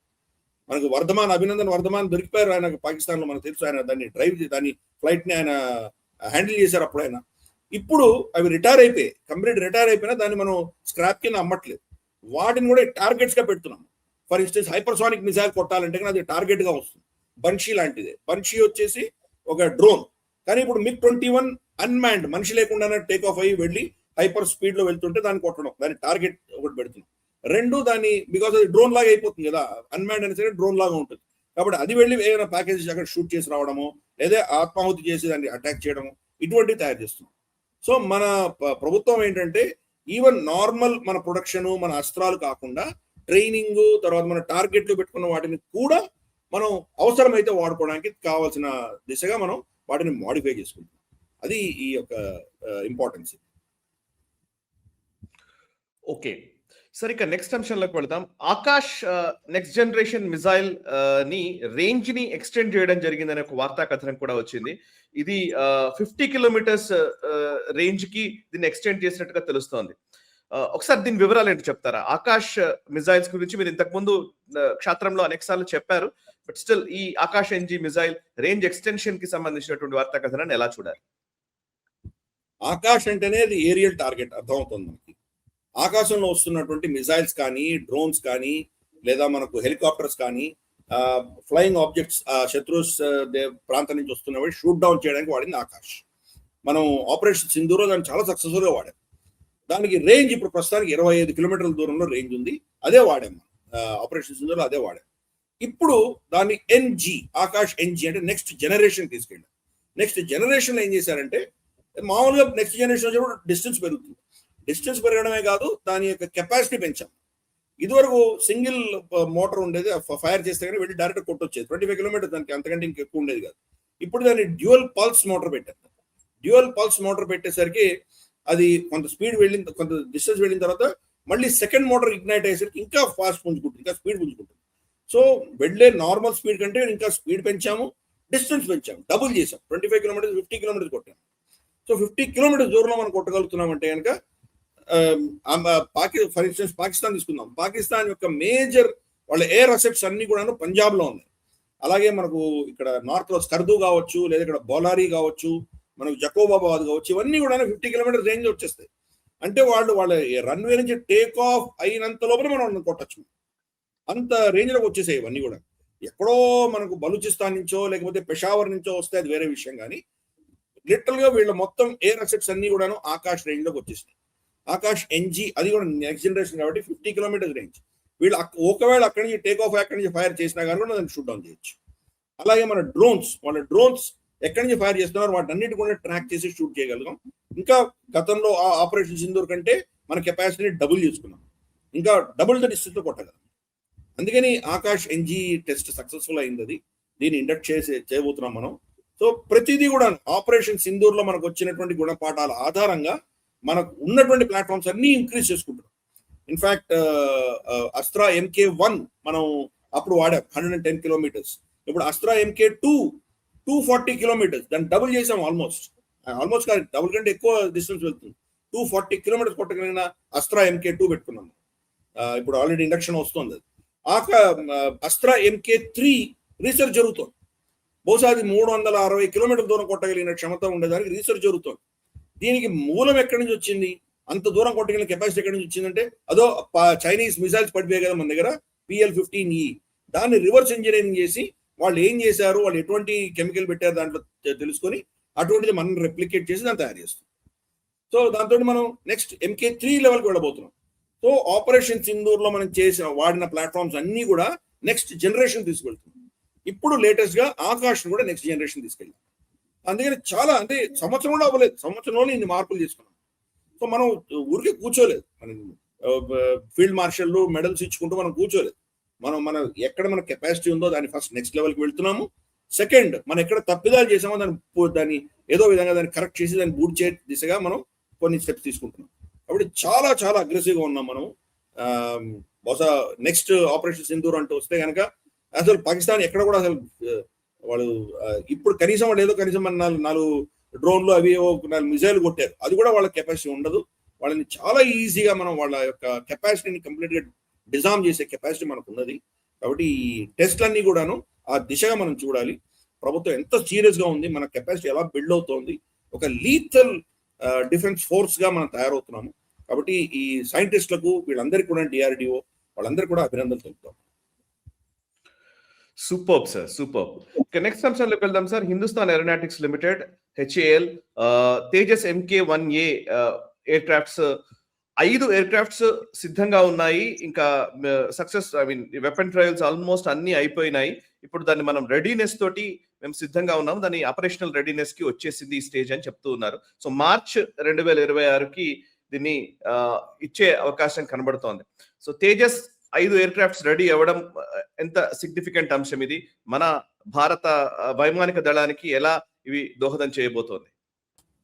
తేజస్ ఆఫ్ కోర్స్ మనం ప్రభుత్వం అప్పుడు రఫాయల్ 2014లో రఫాయల్ కొన్న తర్వాత మనం తేజస్ మీద ఫోకస్ పెడదామని భారత ప్రభుత్వం నిర్ణయించింది. అందుకని మనం 36 కొన్నాం రఫాయల్ దగ్గర.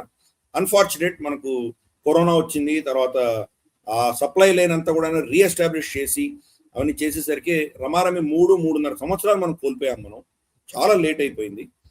తర్వాత కూడా వాళ్ళు సప్లైస్ చాలా డిలే చేశారు GE అమెరికా నుంచి. సో అందుకని ఇంజన్ GE 404 ఏదైతే ఉందో IN-20 వర్షన్, అది చాలా తక్కువ ఇంజిన్స్ మనకు వచ్చాయి. గత సంవత్సరం మనకు 5 వచ్చాయి. 5 కూడా మనం దీంట్లో ఎయిర్ క్రాఫ్ట్స్ లో పెట్టేయగలిగాము. గతంలో HAL ని తిట్టేవాళ్ళు అందరూ, వీళ్ళు డిలే చేస్తున్నారు, ఇంజిన్ ఉన్నా కానీ వీళ్ళు ఇంకా దాని ఫ్రేమ్ తయారు చేయలేదని చెప్పేసి. అలా కాకుండా వీళ్ళు చాలా అద్భుతంగా వాళ్ళ ప్రొడక్షన్ లైన్ ఇంప్రూవ్ చేసుకున్నారు కాబట్టి ఎయిర్ ఫ్రేమ్స్ అన్ని కూడా తయారైపోయినాయి. ఇన్ఫాక్ట్ మనం ఛాత్రంలో మనం డిస్కస్ కూడా చేసాం. ఎల్ఎన్టీ దాని వింగ్స్ సంబంధించినటువంటి వింగ్స్ వాళ్ళు సప్లై చేశారు, రెండో సెట్ వాళ్ళు పంపించారని మనం చెప్పుకున్నాం మనం. కాబట్టి హెచ్ఏలు అనుబంధ సంస్థలు ఇవన్నీ కూడా ఎయిర్ ఫ్రేమ్స్ తొందరగా తయారు చేయగలిగినాయి. వీళ్ళు ఇంజన్స్ తక్కువ సంఖ్యలో ఇచ్చారు, 5 వచ్చినాయి గత కొన్ని నెలలుగా. 5 కూడా ఆల్రెడీ పెట్టి మిజైల్స్ ఇవన్నీ టెస్ట్ చేశారు. టెస్ట్ చేసి ఇప్పుడు అద్భుతంగా ఉంది, రెడీ టు ఆపరేట్ అని చెప్పేసి HAL CMD chairman managing director ఆయన దాన్ని ప్రెస్ కాన్ఫరెన్స్ చెప్పారు. ఈ 5 కూడాను ఇండియన్ ఎయిర్ ఫోర్స్ తీసుకోవడానికి సిద్ధంగా వాళ్ళు యాక్సెప్ట్ చేస్తే కానీ మేము ఇవ్వడానికి సిద్ధంగా ఉన్నామని ఆయన చెప్పారు. బట్ దాంట్లో గతంలో ఏమైందంటే కొన్ని సాఫ్ట్వేర్ గ్లిచెస్ వచ్చినాయి, కొన్ని అంశాల్లో అవి మిస్ఫైర్ అవ్వడము, ఇటువంటివి కొన్ని ప్రాబ్లమ్స్ వచ్చాయి. కాబట్టి అవి కూడా రెక్టిఫై చేసామని ఆయన చెప్పారు. But of course Indian air force దాన్ని మళ్ళీ టెస్ట్ చేస్తాయి. ఇండియన్ ఎయిర్ ఫోర్స్ ఏవి కూడా ఛాన్స్ వదిలిపెట్టవు, ప్రతిదీ కూడా మైన్యూట్ గా అవన్నీ టెస్ట్ చేస్తాయి. బహుశా వాళ్ళు ఈ వచ్చే నెల ఫిబ్రవరి అంతా కూడా టెస్ట్ చేస్తారు. టెస్ట్ చేసి దాన్ని పర్ఫెక్ట్ గా ఉంది అంటే కనుక వాళ్ళు యాక్సెప్ట్ చేస్తారు, లేదంటే బహుశా మళ్ళీ హెచ్ఏఎల్ దాన్ని రీమోడిఫై చేయాల్సిన అవసరం ఉండొచ్చు. ఏదేమైనా కానీ 5 అడిషనల్ ఎయిర్ క్రాఫ్ట్స్ మనకు మార్చి లోపల మన ఎయిర్ ఫోర్స్ వస్తుంది అని చెప్పేసి వస్తున్నాయని చెప్పి ఈయన చెప్పారు. ఇది ఒక మంచి న్యూస్ వార్త మనకు. వచ్చే సంవత్సరం 20 ఇంజన్స్ కనీసం అంటే ఇస్తాం మేము అని చెప్పి జీఈ ప్రామిస్ చేసింది. 20 వస్తే కనుక మనకు కనీసం అంటే 16 ఎయిర్ క్రాఫ్ట్స్ మనం ఇవ్వచ్చు. 16 అంటే ఒక స్క్వాడ్రన్, 16 నుంచి 18 దాకా ఒక స్క్వాడ్రన్, 16 ఫైటర్ ఎయిర్ క్రాఫ్ట్స్, ఒక 2 ట్రైనర్ ఎయిర్ క్రాఫ్ట్స్, ఇటువంటివి. సో రమారమి ఒక స్క్వాడ్రన్ నెక్స్ట్ ఇయర్ మనకు వచ్చేటువంటి అవకాశాలు ఉన్నాయి. సో కాబట్టి ఈ 5 కూడా మనకు ఒక ఫోర్స్ మల్టిప్లయర్. డిప్లీట్ అయిపోతున్నాయి మన ఎయిర్ క్రాఫ్ట్ నంబర్స్ అన్ని పడిపోతున్నాయి. ప్లస్ SU-30 MKI ఇప్పుడు ఉన్న వాటిని కూడా అప్గ్రేడ్స్ చేయడానికి చాలా వాటిని గ్రౌండ్ చేయబోతున్నాం మనం. కాబట్టి ఆ పరిస్థితుల్లో మనకు 5 అదనంగా ఎయిర్ క్రాఫ్ట్స్ రావడం అన్నది శుభసూచకం. మరి ఇండియన్ ఎయిర్ ఫోర్స్ దాన్ని బహుశా ఈ నెలలో ఫిబ్రవరిలో టెస్ట్ చేసి దాన్ని సరిగా ఉంటే ఇండక్ట్ చేసేటువంటి అవకాశాలు ఉన్నాయి. అది ఒక శుభవార్త కింద మన ప్రేక్షకులకు చెప్తాం. Yes sir. ఇక నెక్స్ట్ అంశంలోకి వెళ్తాం సార్. యాక్చువల్లీ మనం ఇప్పుడు ఫిబ్రవరి 5, 6వ తేదీలకు గాను నోటామ్ ఇష్యూ చేశాం మనము. నోటామ్ ఇష్యూ చేయడము బే ఆఫ్ బెంగాల్లో ఈ మధ్య కాలంలో చాలా సార్లు మనం చేసాము. చాలా మిజైల్ టెస్ట్ కి సంబంధించి మనము చెప్తూనే ఉన్నాము. బట్ ఈసారి 2530 కిలోమీటర్ల రేంజ్ లో నోటామ్ ఇష్యూ చేయడం జరిగింది బే ఆఫ్ బెంగాల్ కి సంబంధించి. వాట్ ఇట్ కుడ్ బి, ఏం ఉండవచ్చు అంటే 2530 కిలోమీటర్ల రేంజ్ వరకు మీరు వేరే వాళ్ళకి నోటామ్ ఇష్యూ చేయడం అంటే దాని సిగ్నిఫికెన్స్ ఏంటి, ఎటువంటి మిసైల్స్ మనం యూజ్ చేయడానికి అవకాశం ఉంది, మామూలుగా ఏం చెప్తున్నారు డిఫెన్స్ ఎక్స్పర్ట్స్ నుంచి కానీ వీటిలో కానీ వస్తున్నటువంటి చర్చ ఏంటి? ఫస్ట్ నోటామ్ అంటే ఏంటి? నోటామ్ అంటే notice to airmen. Of course మన ప్రేక్షకులు తెలిసే ఉంటుంది, ఎందుకంటే మనం రెగ్యులర్ చెప్తుంటాం కాబట్టి. బట్ స్టిల్ కొత్తగా వచ్చిన ప్రేక్షకుల కోసం చెప్పాలి కాబట్టి నోటీస్ టు ఎయిర్మెన్ అంటే పలానా రోజు పలానా టైం నుంచి ఇంకో రోజు పలానా టైం వరకు మీరు ఈ ప్రాంతంలో మీరు ఎగరకండి, మీరు ఫ్లై అవ్వకండి. అక్కడ వెళ్తే కనుక మా మిజైల్ టెస్ట్ ఎప్పుడైనా జరగచ్చు, అది జరిగితే కనుక మీకు ఇబ్బందులు రావచ్చు, మీ మీద పడిన మీకు తగిలిన ప్రాబ్లమ్స్ రావచ్చు, అందుకని మీరు దయచేసి ఇక్కడ రాకండి అని నోటీస్ టు ఎయిర్మెన్ వాళ్ళకి మనం ఇస్తున్నాం. కాబట్టి ఆ ఎయిర్ స్పేస్ అవాయిడ్ చేసి వాళ్ళు మిగతా ఎక్కడి నుంచో వెళ్లాల్సి వస్తుంది. ఆ నోటమ్ మనం ఇష్యూ చేస్తున్నప్పుడు గతంలో ఏం చేసేదంటే చైనా వాళ్ళ స్పై షిప్లు పంపించేది. ఇక్కడ స్పై షిప్లు పంపించి మనం మొత్తం ట్రాజెక్టరీ అంతా వాచ్ చేసేది.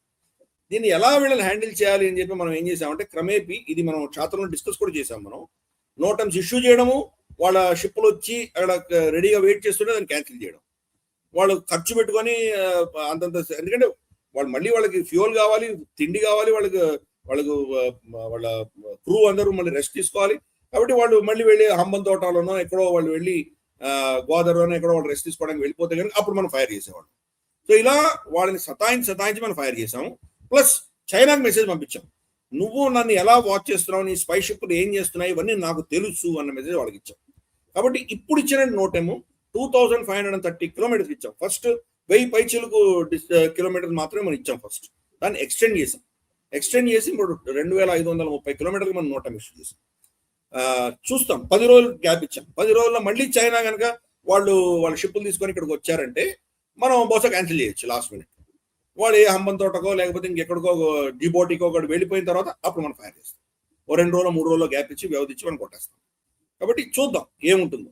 కానీ ఇంత దూరం మనం చేస్తున్నామంటే కనుక మోస్ట్ లైక్లీ హైపర్సానిక్ మిజైల్ ఉండవచ్చు.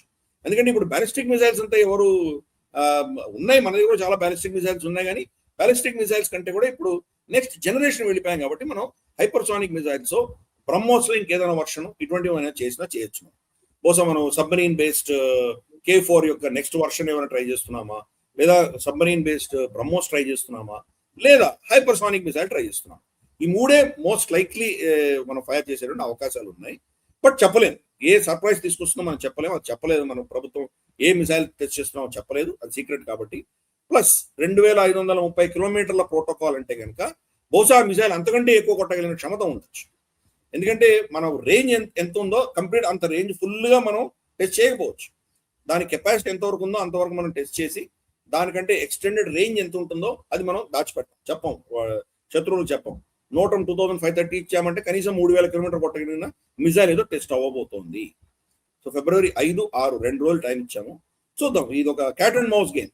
చైనా మళ్ళీ అక్కడికి వచ్చి వాళ్ళు వాచ్ చేయడానికి ప్రయత్నం చేస్తే ఇది క్యాన్సిల్ అయిపోతుంది తప్పకుండా. Let's watch. ఇది ఒక మనం క్రికెట్ మ్యాచ్ కి తక్కువేం కాదు ఇది. ఈ సర్ప్రైజెస్ అన్ని చైనాతో మనం ఆడుకున్న ఆటల్లో ఒక భాగంగా మనం భావించాలి. బట్ చైనా రాలేదంటే మాత్రం ఒక ఏదో మోస్ట్ పవర్ఫుల్ మిసైల్ మనం టెస్ట్ చేయబోతున్నాం. ఓకే సార్, ఇక నెక్స్ట్ అంశము ఆర్కిటిక్ మిలిటరీ ఎక్సర్సైజెస్ ని నాటో నిర్వహించింది. ఈ నేటో నిర్వహించినటువంటి మిలిటరీ ఎక్సర్సైజెస్ లో వైపు European countries, Scandinavian countries, UK కానీ ఈ దేశాలన్నీ కూడా ఉన్నాయి. అండ్ యుఎస్ కూడా అందులో పార్టిసిపేట్ చేసింది. కానీ యుఎస్ ఆర్మీ పూర్తిగా విఫలమైంది అనే వార్తా కథనాలు వస్తున్న పరిస్థితి కూడా కనబడుతుంది కదా. సో ఆర్కిటిక్ మిలిటరీ ఎక్సర్సైజెస్ లో యుఎస్ ఆర్మీ ఫెయిల్ అవ్వడం దేనికి ప్రమాణంగా మనం భావించాలి? ఇప్పుడు వాళ్ళు గ్రీన్లాండ్ కావాలని కోరుతున్నారు, కానీ నిజానికి వాళ్ళ క్యాపబిలిటీస్ ఇందులో అర్థమైపోతున్నాయి. ఈవెన్ అలాస్కాలో కూడా military exercise US and Bharat చేసిన సందర్భాల్లో కూడా మనం మౌంటైన్ వార్ఫేర్ లో మనల్ని కొట్టేవాళ్ళు లేరు యాక్చువల్లీ కదా. సో ఈవెన్ యుఎస్ కి మనం ట్రైన్ చేసే పరిస్థితులకు అప్పుడు వెళ్ళిపోయాం. ఇప్పుడు చూస్తే ఆర్కిటిక్ వార్ఫేర్ లో యుఎస్ తేలిపోయింది, అంతేనా? కరెక్ట్. వాళ్ళకు అలాస్కా ఒకటే ఉన్నది, వాళ్ళకు ఆర్కిటిక్ దగ్గరగా ఉన్నటువంటి ప్రాంతము. దాంట్లో కూడా ఏంటంటే యాంకరేజ్, ఆ చుట్టుపక్కల ప్రాంతాల్లో వాళ్ళు ఎక్సర్సైజ్ చేస్తారు. వాళ్ళు డీప్ మౌంటైన్స్ లో ఎక్కడో వెళ్ళి వాళ్ళు చేయడం చాలా కష్టం. అందుకనే భారతదేశంలో ఆ నైపుణ్యం ఉంది కాబట్టి భారతదేశము, అమెరికా ఇద్దరు అలాస్కాలో చాలా యుద్ధ విన్యాసాలు చేశారు. ఫర్ ఇన్స్టెన్స్ మనకున్నటువంటి Siachen glacier is the highest battle field in the world, 25,000 feet above sea level, -40, -50 degrees almost సంవత్సరం అంతా ఉంటుంది అక్కడ. అటువంటి కొరికే చలిలో యుద్ధం చేయగలిగిన శక్తి, ఆ కెపాసిటీ ఒక భారతదేశానికి హైయెస్ట్ ఉంది. మన తర్వాత మనకు పాకిస్తాన్కి ఉంది. పాకిస్తాన్ కూడా ఇంచుమించు అటువంటి హైట్స్ లో, మనకంటే కొద్దిగా తక్కువ హైట్స్ లో వాళ్ళు ఉన్నారు కాబట్టి వాళ్ళకు కూడా క్షమత ఉంది. మూడవది చైనా. ఈ మూడు దేశాలకి చాలా ఈ హిమాలయన్ వార్ఫేర్ చాలా వీళ్ళకి బాగా ఎక్స్పీరియన్స్ ఉన్నటువంటి దేశాలు. రష్యా చెప్పనే అక్కర్లేదు, వాళ్ళు ఉన్నదే సైబీరియాలో ఉన్నారు కాబట్టి అంతటి సబ్జీరో టెంపరేచర్ యుద్ధం చేసే కెపాసిటీ రష్యాకు ఉంది. అలాగే స్కాండినేవియన్ కంట్రీస్, మనకు ఫిన్లాండ్, స్వీడన్, నార్వే ఏవైతే ఉన్నాయో అవి ఆల్మోస్ట్ ఆ దేశాలు సగానికి పైగా ఎప్పుడు కూడా ఆర్కిటిక్ క్లైమేట్ లోనే ఉంటాయి. అక్కడ చాలా ప్రాంతాలు సంవత్సరానికి 6 నెలలు చీకటిగా ఉంటాయి, సూర్యరశ్మి ఉండదు. మిగతా అప్పుడు కూడా బహుశా 2-3 గంటలు మాత్రమే సూర్యరశ్మి ఉండి మొత్తం చీకటి వచ్చేటువంటి పరిస్థితి. అంతటి చీకట్లో, అంత కొరికే చలిలో యుద్ధం చేయగలిగిన కెపాసిటీ అమెరికన్ సోల్జర్స్ కి లేదు అని తేలిపోయింది. నేటో యుద్ధ విన్యాసాలు అక్కడ చేస్తే కనుక దాంట్లో ఒక దేశం ఏదో ఫిన్లాండో, నార్వేనో ఏదో ఒక దేశం వచ్చేసి వాళ్ళ సైనికులు శత్రువులుగా బిహేవ్ చేయడము, మిగతా వాళ్ళు నేటో సైనికులుగా బిహేవ్ చేయడము, అది యుద్ధ విన్యాసాలు చేశారు. దాంట్లో వీళ్ళు వాళ్ళని హ్యాండిల్ చేయలేకపోవడం కాదు కదా, వాళ్ళు తిరిగి వెళ్ళని చితకబాదడం మొదలు పెట్టారు. అప్పుడు వాళ్ళ కమాండింగ్ ఆఫీసర్స్ వాళ్ళు అంత కొట్టకండి, మెల్లి కొట్టండి అని చెప్పి వాళ్ళకి ఆర్డర్స్ ఇవ్వాల్సి వచ్చింది. కంప్లీట్ గా ఫెయిల్ అయిపోయింది అమెరికన్ ఆర్మీ. అంటే అంత చలిలో, అంత చీకట్లో యుద్ధం చేసే పటిమ, నైపుణ్యం వాళ్ళకి లేదు అని తేలిపోయింది.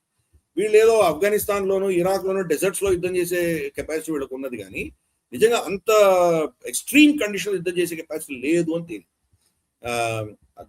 ఆ క్షమత వాళ్ళ దగ్గర లేకుండా లేదు. అయినా కానీ ఈయనేమో నాకు గ్రీన్లాండ్ కావాలంటున్నాడు. గ్రీన్లాండ్ ని ప్రొటెక్ట్ చేయగలిగిన కెపాసిటీ యూరోపియన్స్ కే ఉంది. గ్రీన్లాండ్ ని ప్రొటెక్ట్ చేయ capacity only Scandinavian countries, UK, Denmark వీళ్ళకే ఉంది, అమెరికాకి లేదు. అయినా ఆయన కొంతమ కోరుకుంటున్నాడు. సో ఈ ఎక్సర్సైజ్ లో అది ప్రూవ్ అయిపోయింది. సో అమెరికా కంటే ఎక్కువ బాధ్యత, ఎక్కువ కెపాసిటీ మనకు యూరోపియన్స్ కే ఉంది. కాబట్టి నేటో అందరూ కలిస్తేనే దీన్ని గ్రీన్లాండ్ కాపాడుకోగలరు, అది కూడా యూరోపియన్సే కాపాడగలరు అనేది మనకు స్పష్టమైపోయింది. కాబట్టి డొనాల్డ్ ట్రంప్ యొక్క ఈ పిచ్చి ఆలోచనలు ఎక్స్పోజ్ అయినాయి. పొరపాటున కనుక దాని మీద ఇతను ఏదైనా అగ్రెసివ్ స్టెప్ తీసుకున్నాడంటే బహుశా నేటో చీలిపోయేటువంటి పరిస్థితులు వస్తాయి. అటువంటి పరిస్థితులు వచ్చినప్పుడు అసలుకే మోసం అవుతుంది. ఈ దేశాలు ఏమైనా చైనాతో రష్యాతో అనుసంధానం చేసుకున్నాయంటే ఉన్న గ్రీన్లాండ్ సెక్యూరిటీ అంతా కూడా వాళ్ళ చేతికి వెళ్ళిపోతుంది. కాబట్టి డొనాల్డ్ ట్రంప్ చేస్తున్నటువంటివన్నీ కూడాను దేశ శాంతికో లేదా అమెరికా సెక్యూరిటీకో పనిచేయట్లేదు. అది వాళ్ళకున్న కెపాసిటీ అంటే అర్థం చేసుకుని ఇంకొకరితోటి కోఆపరేట్ చేసుకొని కోఆర్డినేట్ చేసుకుంటేనే అమెరికాకు సురక్షితంగా ఉంటుంది. అలాగే మనం అలాస్కాలో భారతదేశం వెళ్ళి వాళ్ళకి సాయం చేసినట్టు స్కాండినేవియాలో కూడా ఆ ప్రాంతంలో ఆర్కిటిక్ ఏరియాలో కూడా స్కాండినేవియన్ కంట్రీస్ యూరోపియన్ దేశాలతోటి మైత్రి పెట్టుకుంటేనే ఇవి ప్రొటెక్ట్ చేసుకోగలడు. ఈ విషయం అర్థం చేసుకోవాలి డొనాల్డ్ ట్రంప్. సార్, ఇక ఈ వారం మన బ్రేవ్ హార్ట్ సెగ్మెంట్ లోకి వెళదాం సార్.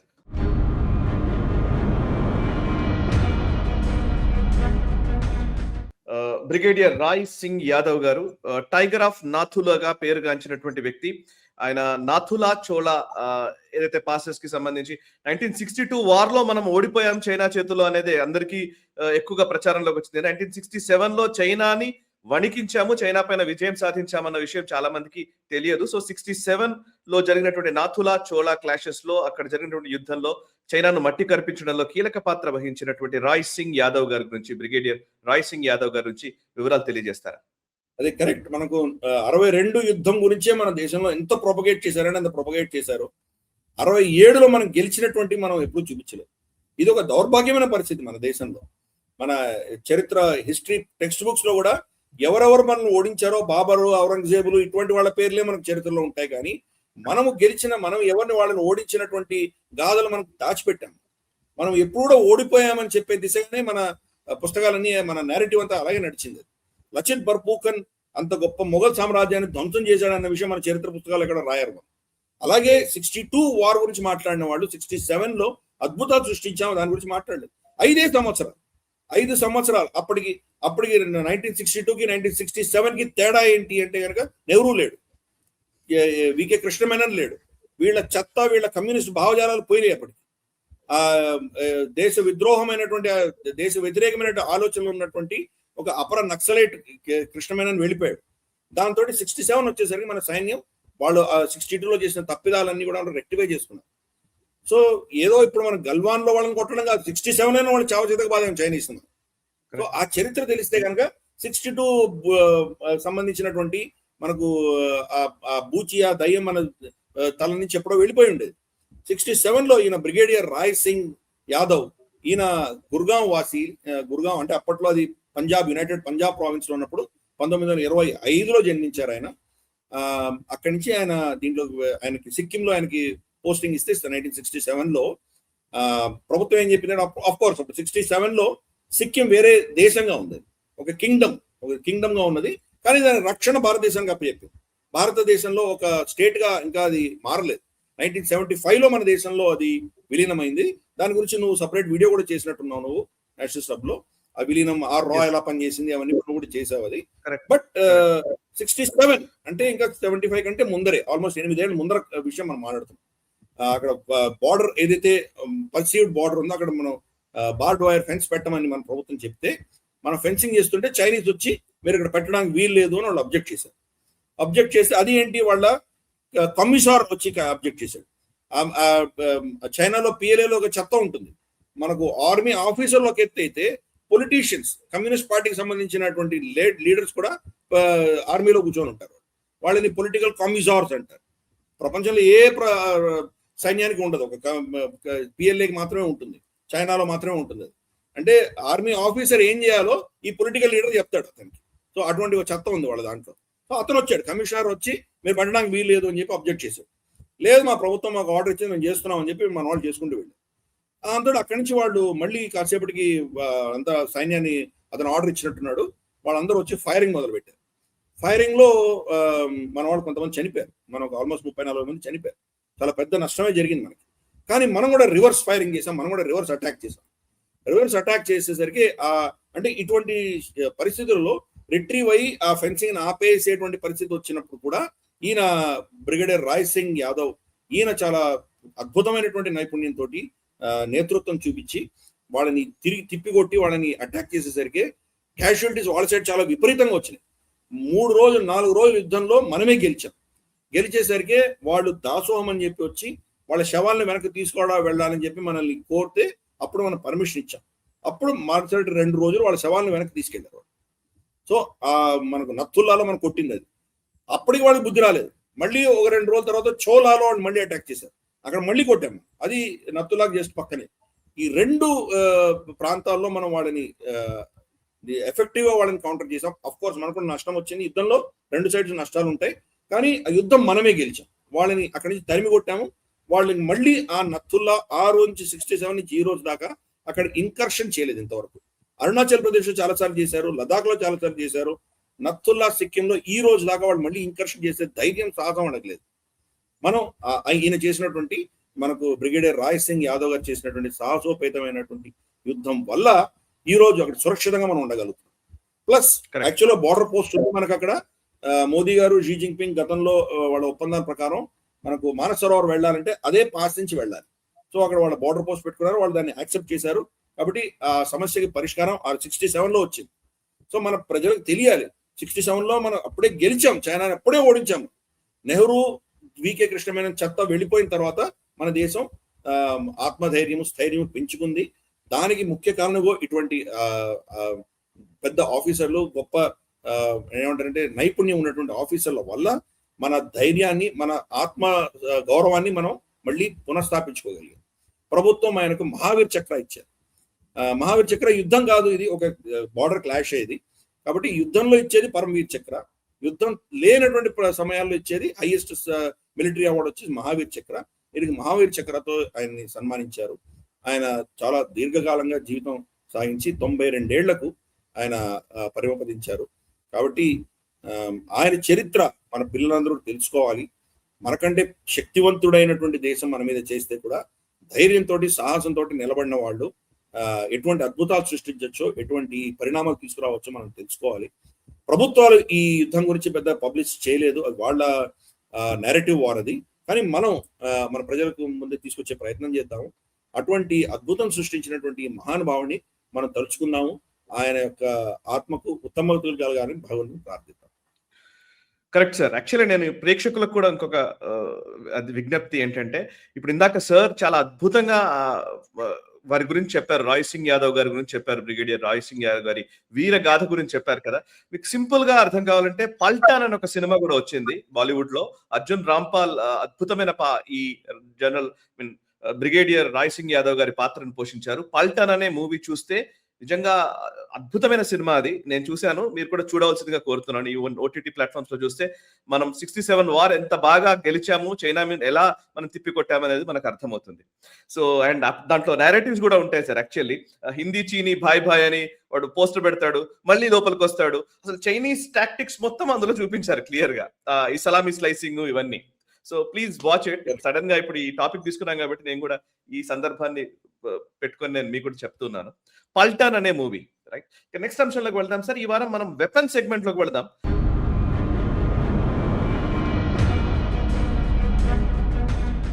ఇది చాలా అద్భుతంగా ఉంది, పిక్చరే చాలా అద్భుతంగా ఉంది. డ్రోనామ్ యాంటీ డ్రోన్ గన్ గురించి వివరిస్తారా? ఇది డైరెక్ట్ గా మెషిన్ గన్లు, AK-47 ఇట్లాంటి గన్ చూసాం, కానీ డ్రోన్లను కొట్టే గన్ ఇది. సో వివరాలు చెప్తారా? కరెక్ట్. మన డ్రోన్ ని ఛేదించడానికి మనకు చాలా యాంటీ డ్రోన్ టెక్నాలజీస్ మనం చాలా పెట్టుకున్నాం. మనము డ్రోన్ ని ట్రాకింగ్ చేసి దాన్ని దూరం నుంచి షూట్ డౌన్ చేయడము, దాంట్లో మనకు సాఫ్ట్ కిల్, హార్డ్ కిల్ ఇటువంటి చాలా పెట్టుకున్నాము. హార్డ్ కిల్ అంటే దాన్ని షూట్ డౌన్ చేయడము, సాఫ్ట్ కిల్ అంటే కనుక బహుశా దాని యొక్క సిగ్నేచర్, దాని సిగ్నల్స్ కట్ చేయడము, అది సిగ్నేచర్ దానికి కమ్యూనికేషన్ కట్ అయిపోయేసరికి ఏం చేయాలో తెలియ పడిపోవడము, అలాగే లేజర్స్ తో కొట్టడము, ఇటువంటి చాలా మనం ప్రోటోకాల్స్ పెట్టుకున్నాం. చాలా దాన్ని ఎలా హ్యాండిల్ చేయాలని మనం ప్రయత్నం చేస్తాం. దాంట్లో ఈ ద్రోణం గన్ అన్నది ఒకటి చాలా అద్భుతంగా ఉంది. మోదీ గారు కూడా దాన్ని పట్టుకొని మన ఫోటో కూడా మనం చూసాం అది. సో ఈ గన్ అన్నది లాస్ట్ మైల్ అనమాట. ఇప్పుడు మనకు BSF పెట్రోల్ తిరుగుతూ ఉంటుంది అక్కడ. సడన్ గా వాళ్ళు చూశారు, మనకి ఎక్కడో లోపల ఉన్నటువంటి రెడార్స్ ఇవన్నీ చూసి రెస్పాండ్ అయ్యేంత లోపల వీళ్ళే రెస్పాండ్ కావాలంటే ఆ గన్ తో షూట్ డౌన్ చేస్తే కనుక అది ఏం లేదు, దాన్ని లాక్ చేయడం అంతే. దాన్ని ఇమేజ్ చూసుకుని దాన్ని ఎగ్జాక్ట్ గా పిన్ పాయింట్ కొట్టలే, మనం అంత ఎక్స్పర్ట్స్ కాదు కదా. పలానా డ్రోన్ మనకు కనిపించిందంటే దాన్ని కనుక మనం ఐడెంటిఫై చేసి దాన్ని సైడ్ పెట్టి కొట్టామంటే అది సీక్ చేసుకుని వెళ్ళి దాన్ని కొట్టగలదు, దాన్ని షూట్ డౌన్ చేయగలదు. కాబట్టి లాస్ట్ మైల్ అంటే మనకు ఎయిర్ డిఫెన్స్లు అన్ని ఒకవేళ దాన్ని తట్టుకొని అది కనుక లో హ్యాంగింగ్ లో వచ్చిందంటే కనుక మన ఫ్రంట్ లైన్ వారియర్స్ వాడుకునేటువంటి ఒక most modern anti drone gun Dronam పేరిట మనమే తయారు చేసుకున్నాము. మన దేశంలో తయారైంది కాబట్టి ఇది ద్రోణం గన్ లాంటివి ఉండడం వల్ల మనం పాకిస్తాన్ యొక్క దుశ్చర్యలని మనం కౌంటర్ చేయగలిగిన కెపాసిటీ మనం పెట్టుకుంటున్నాము. అలాగే బంగ్లాదేశ్, ఇప్పుడు బంగ్లాదేశ్ లో మొదలైంది. బంగ్లాదేశ్ లో ఆల్రెడీ చైనా ఒక డ్రోన్ ఫ్యాక్టరీ పెడతామంటున్నారు వాళ్ళు ఇక్కడ. కాబట్టి వాళ్ళు కూడా మన మీద ఈ డ్రోన్ల వార్ఫేర్ చేయబోతున్నారు వాళ్ళు. చైనా ఆఫ్ కోర్స్ చైనా వాళ్ళు ఎక్స్పోజ్ అయిపోయి ఉన్నారు కాబట్టి అక్కడ మనకు డ్రోన్స్ అనేది చాలా తక్కువే. బట్ ఇక్కడ పాకిస్తాన్, బంగ్లాదేశ్ మనకు చాలా ఎక్కువగా ఉంటాయి. రేపటి రోజు నేపాల్ లాంటి దేశాన్ని వాడుకున్న పరిస్థితులు కూడా రావచ్చు మనకు. కాబట్టి ఈ Dronam guns is the last mile. అంతకంటే ముందర మనకు ఉన్నటువంటి ఆకాశాలు మనకి ఏమేమి ఉన్నాయో మిగతా అన్ని కూడాను ఒక ఎత్తు అయితే లాస్ట్ మైల్ గన్ అన్నది ఈ ద్రోణం గన్. ఇది ఆల్మోస్ట్ ఒక బాటిల్ లాగా ఉంటుంది. అది మామూలు గన్ లాగా ఉండదు. దాంట్లో ఉన్నటువంటి మెటీరియల్ ఏదైతే ఉంటుందో అది దాన్ని ట్రాక్ చేయాలి, దాన్ని సీక్ చేయాలి. ఎందుకంటే అది కూడా ఫ్లయింగ్ ఆబ్జెక్ట్ కదా. కాబట్టి దాన్ని సీక్ చేసుకుంటూ వెళ్ళి ట్రాక్ చేసుకుంటూ వెళ్ళి కొట్టగలిగిన కెపాసిటీ దీంట్లో మనం పెట్టాం. కాబట్టి we should all be very proud of మన దేశీయ ప్రోడక్ట్ అయినటువంటి ద్రోణం. మనం అందరం కూడా గర్వించదగ్గటువంటిది. వాళ్ళందరికీ కూడా అభినందనలు తెలుపుతాం. రైట్ సార్, ఇక చివరిగా కంపెనీ సెగ్మెంట్ లోకి వెళ్దాం.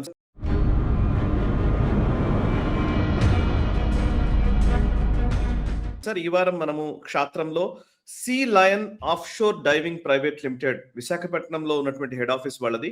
సో విశాఖపట్నం లో ఉన్న ఈ కంపెనీ ఎటువంటి ఉత్పత్తుల్ని మన భారత త్రివిధ దళాలకు అందిస్తోంది? దీని వివరాలు ఏంటి చెప్తారా? మనకు నేవీ అసెట్స్ ఉంటాయి, షిప్పులు ఉంటాయి, బార్జులు ఉంటాయి, ప్లాట్ఫామ్స్ ఉంటాయి, చాలా ఉంటాయి. వీటికి డ్రై డాక్స్ అంటారు, వెట్ వేరే ఉంటుంది. డ్రై డాక్స్ అంటే అది బయటికి తీసుకొచ్చేస్తారు. బయటికి తీసుకొచ్చిన తర్వాత మామూలుగా భూమి మీద ఉంటుంది కాబట్టి దాన్ని ఏమైనా రిపేర్ చేసుకొని ఏమైనా చేయొచ్చు. సముద్రంలో ఉండగా దాన్ని రిపేర్ చేయాలంటే ఎలా? లోపల వెళ్ళి వెల్డింగ్ చేయాలి. అక్కడ ఏదో లీకేజెస్ ఉంటాయి, బహుశా ఎక్కడైనా చిన్న లీకేజెస్ ఉండొచ్చు, దాన్ని ప్లగ్ చేయాలి. ఎలా చేయాలి? అలాగే అక్కడ ఏమైనా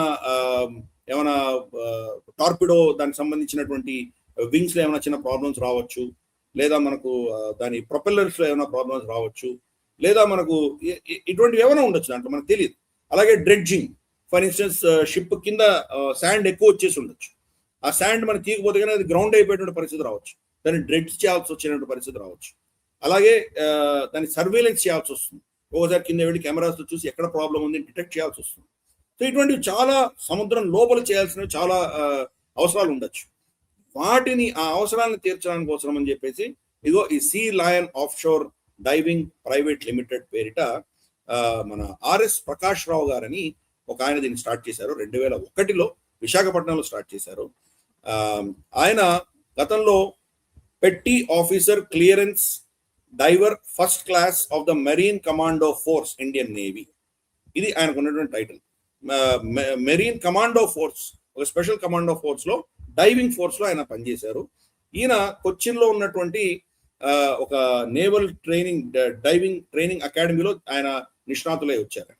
ఇది మొత్తం ఏషియాలోనే చాలా చాలా చాలా హై రెస్పెక్ట్ ఉన్నటువంటి కొచ్చిన్ లో ఉన్నటువంటి ట్రైనింగ్ ఫెసిలిటీలో ఆయన దాన్ని ట్రైనింగ్ తీసుకొని వచ్చారు. నేవీలో ఆయన సర్వీస్ ఇచ్చిన తర్వాత బయటికి వచ్చి ఆయన దీన్ని స్టార్ట్ చేశారు. ఆయన దగ్గర పనిచేస్తున్నటువంటి డైవర్స్, ఆయన దగ్గర ఉన్నటువంటి సిబ్బంది అందరూ కూడాను పూర్వ నేవీ ఆఫీసర్స్ నే తీసుకున్నారు. కాబట్టి వాళ్లకు నేవీ వదిలేసినా కానీ ఉపాధి కల్పన ఒకటి, 2 ఇంపోర్ట్ సబ్స్టిట్యూషన్. లేదంటే ఈ రిపేర్ చేయడానికి ఎవరినో పిలవాలి, మనం విదేశీయులు ఎవరినో పిలిచి మనం వాళ్ళు వచ్చి మనకు దీన్ని అక్కడ వచ్చి రిపేర్ చేసేటువంటి పరిస్థితి. అది మన దేశంలో మనకు మన ఆర్మీ పర్సనల్, నేవీ పర్సనల్ తోటే చేయగలిగినటువంటి ఒక అద్భుతమైన సంస్థ ఆయన తయారు చేశారు. అఫ్ కోర్స్ ఇది సివిలియన్ యూస్ కూడా పనిచేస్తుంది. శ్రీశైలం డ్యామ్ లో వీళ్ళు చాలా చేశారు.